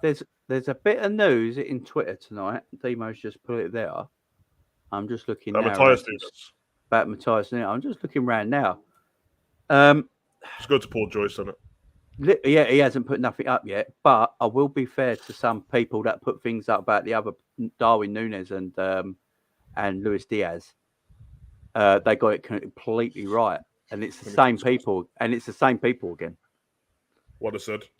Basically, Wolves are trying to buy him, ain't they? Oh my! Wolves put in an official bid. And basically, Liverpool were doing, you know what? You know, when Luis Diaz, Tottenham put in an official bid and Liverpool, like, oh shit, someone's bid for him, we're going to have to buy him. Yeah, it looks like that might be happening. So the next 24 hours should be interesting. So just keep your eyes open. I was trying to look at flipping Sky Sports. They're only talking about Aubameyang to Chelsea. Oh, Sky Sports don't have enough. Sky Sports is literally the worst place to transfer news. Hey, bro, you're going to work with them soon. You don't want to be talking slandering them and that, bro. Oh, but their transfer news stuff. Burn your contract real quick, bro. Jamie turn up and I was like, yeah, I've got I'm here to work today. Like, who? Jamie, we ain't got your name on the list, bro. Their transfer news is terrible, I will say. You know what gets me? You know when you watch these documentaries, like the Arsenal one that's just been on, and they've always got Sky Sports News on in the background. Do you know what I mean? They just sit there and they just go, "That's me." Have it on in the background. I ain't put a bid in. When did I do that? Me and my you know when you're they're just geezers. You know when you're at home and you ain't got your missus about or anything like that, and just moping around the house. You always have it on in the background, don't you? Always. And you're not actually watching it. It's just on in the background. The shocking thing is how quick. There's a part in the documentary when I was creasing, the geezer comes through the door and it's like, they're speaking about Aubameyang, they're like, we need to find out how we're gonna Barcelona ready to do a deal. And then the geezer walks through the door and he's like, you know Aubameyang's in Spain, right? And he's like, what? It's like, yeah, he's in Spain. It's like it's got training at 3:00 and it's 2:30. And that was that clip when everyone's seen him in Spain. And it's like he has to come back here to make the deal. Yeah. And then I'm like, then when they make the deal, it just comes up at the bottom of the screen in gold. And I'm like, it was so quick. But like, there's a part when the cleaner's in Arteta's office, and I'm like, is this cleaner the source? This woman, did she just look at something on Arteta's desk, take a photo of it, send it to Scott? Because who's the source, bro? It's the maddest thing. I literally thought that. I was like, yo, she could literally tell her friend or something, and he could just tweet something out randomly. Yeah, man, listen, that's kind of crazy, bro. But flipping. Can you Yeah, I even don't know recall what Aubameyang did wrong? Maybe I missed it, but like, well, they said that down Talk Sport, I believe. They said that Aubameyang stayed at Arsenal. Arsenal would have got fourth. It was disciplinary stuff. I think he didn't show it in the documentary because some of it was from the season before. But first of all, he weren't turning up training on time and stuff like that, and he was doing that constantly. And then they took the armband off Xhaka when he had the argument with the fans, gave it to Aubameyang, carried on turning up late. And then there was a part when Holden's at the table and he said something like, he said something about where they were supposed to be, and he's like, I was in Paris and he ain't supposed to be. And I'm like, oh yeah, snitch. they let him go back because he had family things. Yeah. And he was meant to come back, and he didn't come back till a day later. And then he also turned up late to training. Basically, Aubameyang had no respect for Arteta. That's what it was. He had zero respect for Arteta. But I blame Arteta with that as well. I still don't understand why they let Aubameyang go when they were chasing fourth place. It made no sense. To be honest, and to be fair, it cost them. Yeah, let's face it. To be honest, when you're watching the documentary, it's a little bit more understandable. Like you can tell, it's not like a Arteta decision only. You can see that there's loads of people above him. It's pretty much like Edu trying to sort everything out, to be honest. And then they're like, we kind of have to do it because it's so much money we're spending on him. And I would argue that they wouldn't have the cohesion they have now with Aubameyang still around. You can't have loads of young players around who are like 18, 19, and then your captain's not turning up on time and doing all these things. Then it doesn't set a good example, man. Imagine Hendo doing that, and then Carvalho and Elliott have been like, all right, then we'll just do what we want. So I think the thing is that I think they made a good decision in that Aubameyang. Yeah, it might have cost them in the short term, but the long term, look at them now as a club. You know, good young team. You know, play good football at times. They'll fall short because they might not have. I'm not sure if bottle's the right word, but you know, they sort of just find a way of throwing it away. They lose. They haven't got that steal exactly, do they? But if you compare it to a team like United almost need to take them steps back like Arsenal have. Get rid of them big players and them egos and stuff, and then start to rebuild. You don't have to do it with youth, but you have to do it with players with the right attitude. So that's why I compare Arsenal to being further along that journey than United. Me too. I don't think Arsenal were better when he left. I really don't. I think this myth that Arsenal were good last season's got to stop. And I think it's got to stop this season. Arsenal will finish sixth, I'm telling you.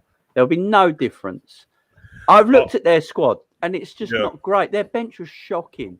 I think they were still better without him, you know, because what everyone's forgetting. It's a goal scorer. He was the only one scoring goals. He wasn't. That's because Arteta played him left wing. I mean...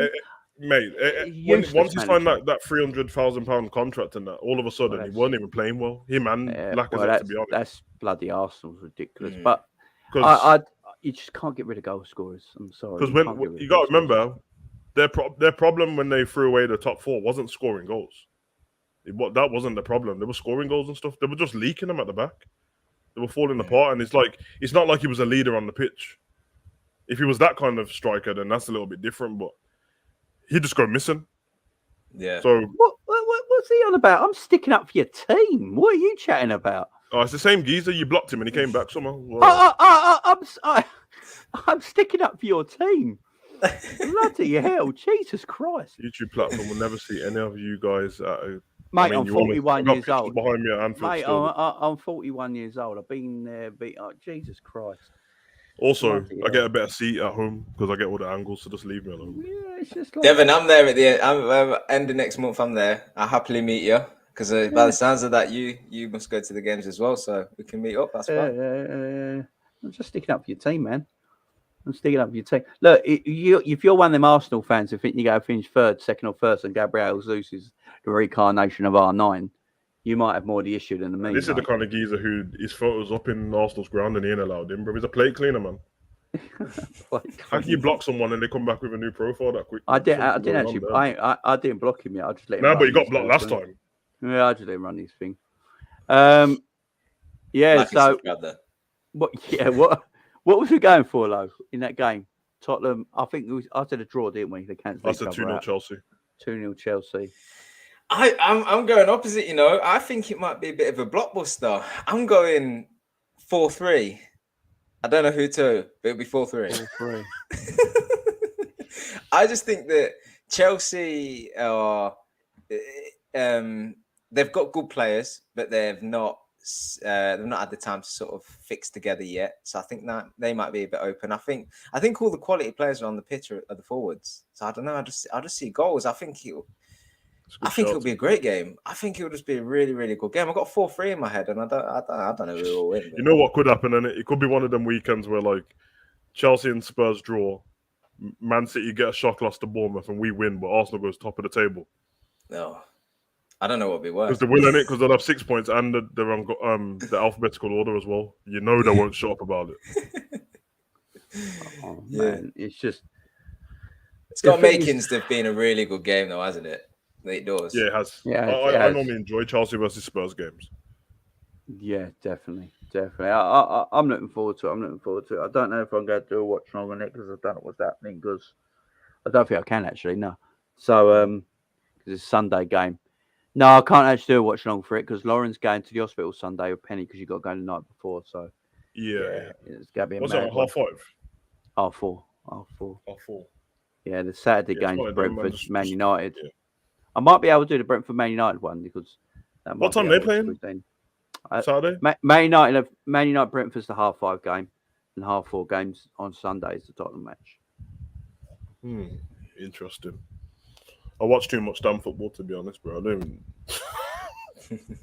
I got access to all the games in it, and I just end up watching it all weekend. But it's Big up going to be Monday. Do you like the fact we're on Monday night? no, fucking no. Monday night football. No.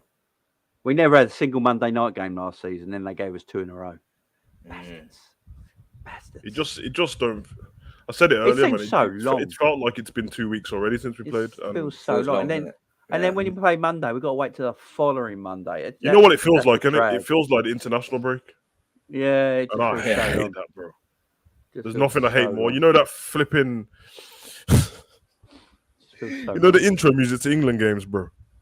Yeah. Just before it comes on ITV. Oh my god, bro! With the poppies in the field, it makes me want to fly kick my TV, bro.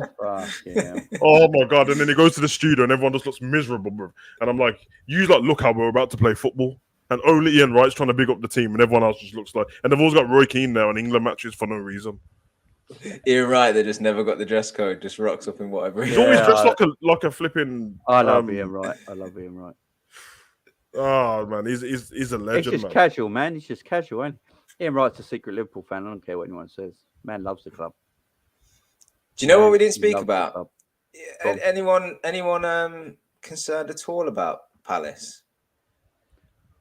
In what way? What, then going down? Just any threat to them taking 3 points from us? Oh, any threat? There's Yeah. always a threat because they're a good team under a good manager. There's always a threat, but I just feel the boys are ready to play. And the positives I saw in the Fulham game was that Salah Darwin Núñez link up play, and they both looked up for it. And if you play them from the start at Anfield under the lights, I just feel them two will shine. I really do. Yeah.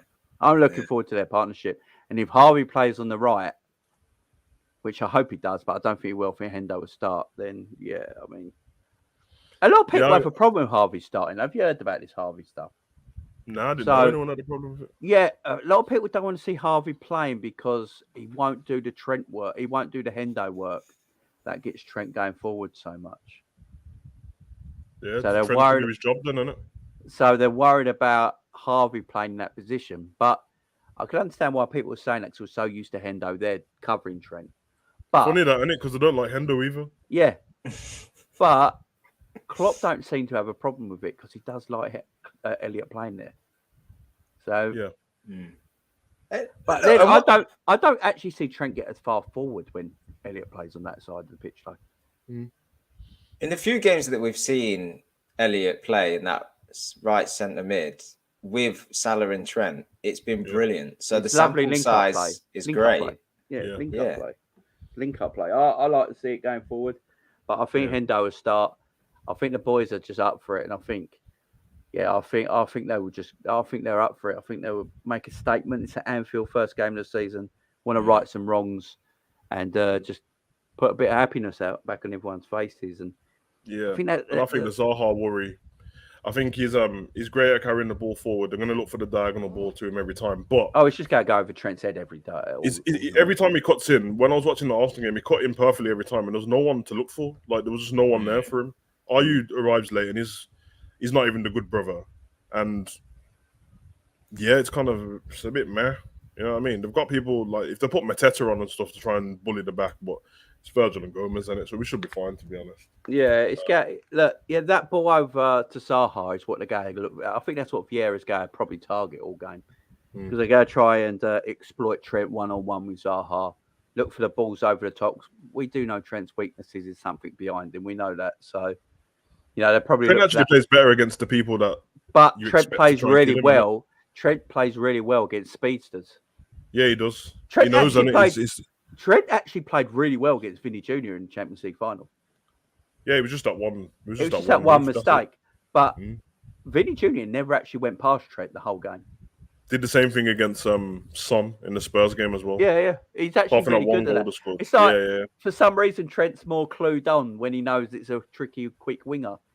When he's given the assignment. Yeah. When he's given the assignment, he knows who he's playing up against. Yeah, he takes it a bit more seriously. When it's like a slow player or something like that, he's sort of like, if he just treats everyone like he's playing against Son and Zaha every week, he'll be fine, man. Yeah.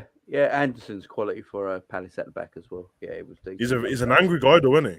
Yeah, he was good against Arsenal. I liked him against Arsenal. Yeah, he was good, man. Decent. He looks like he wants to kill someone on every challenge, though. And he was always looking for them pings into the corner like Van Dijk does as well. Yeah, to be fair, Vieira might be smart enough not to try that again because it didn't work. And Liverpool's way better than Arsenal. Yeah, I mean, if you do that against Liverpool on the counter-attack, it's going to be mad, isn't it? They might play quite cautious, to be honest. You know what I mean? The game, it's at Anfield as well, so they might play quite cautious. And then hopefully we'll just kill them in the first half, man. I hate watching us play excellent in the half and then never score. Oh, it's a bugger, ain't it? And it's a killer, man. And I think we need to score early in this game because... I mean, we had that every game last season, just starting great and not scoring. The problem, though, if it's 0-0 at half-time, it's got to be nervy because the fans will start to talk and go, just 0-0, what's going on? I can't be doing this. And the stadium will get quiet and everyone watching will be at home. We're like, fucking 0-0 and it's hard.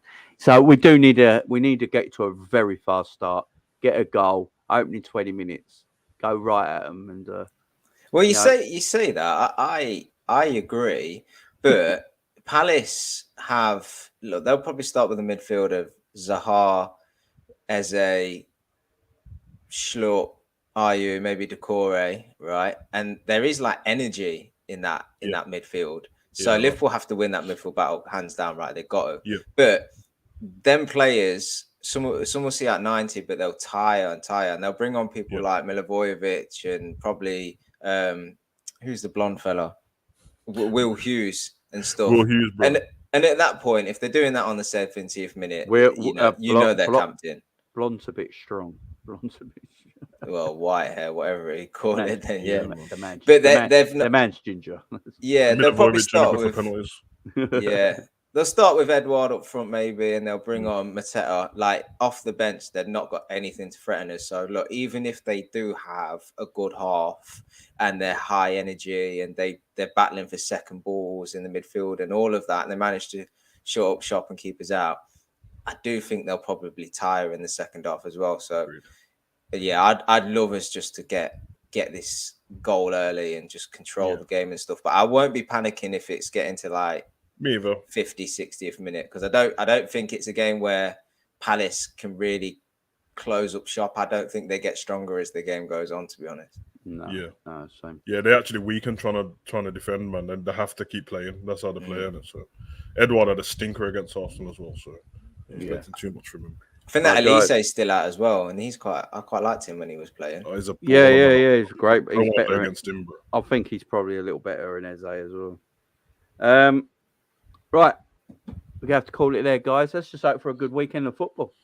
And man. Win for the Liverpool Monday. So hopefully I'll be back sometime tomorrow. So guys, my schedule is going to be mad. So my mum, big up my mum. Oh, my green screen has just fell down all over me. What the fuck is going on there? It looks like you got the invisibility cloak on from Harry Potter, bro. Yeah. sheet. Look. It's fucking fell down. Nah, you're all right, man. You can't tell. No, look. Yeah, put it over here. The invisibility cloak, bro. Come on, Harry Potter and that, bro. Come on. Yeah, I was like, tell them I'm nerd on it, man. Flip side.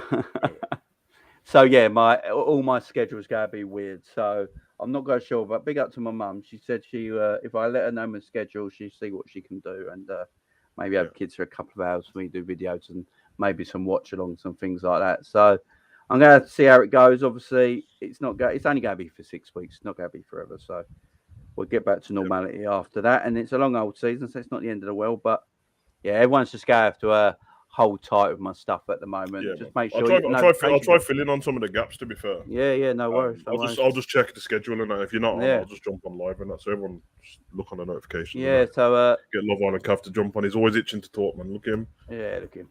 Yeah, but you just start videos. You don't even give anyone a heads up, Savage. Bang, gone. I just get a notification. Savage has gone live 20 minutes ago. I'm like, Hey, listen, I'm so random, bro. I'm so random, man. You know what I'm saying? But guys, we'll leave you with this beautiful picture, and we're out. Come on, man. Here we go.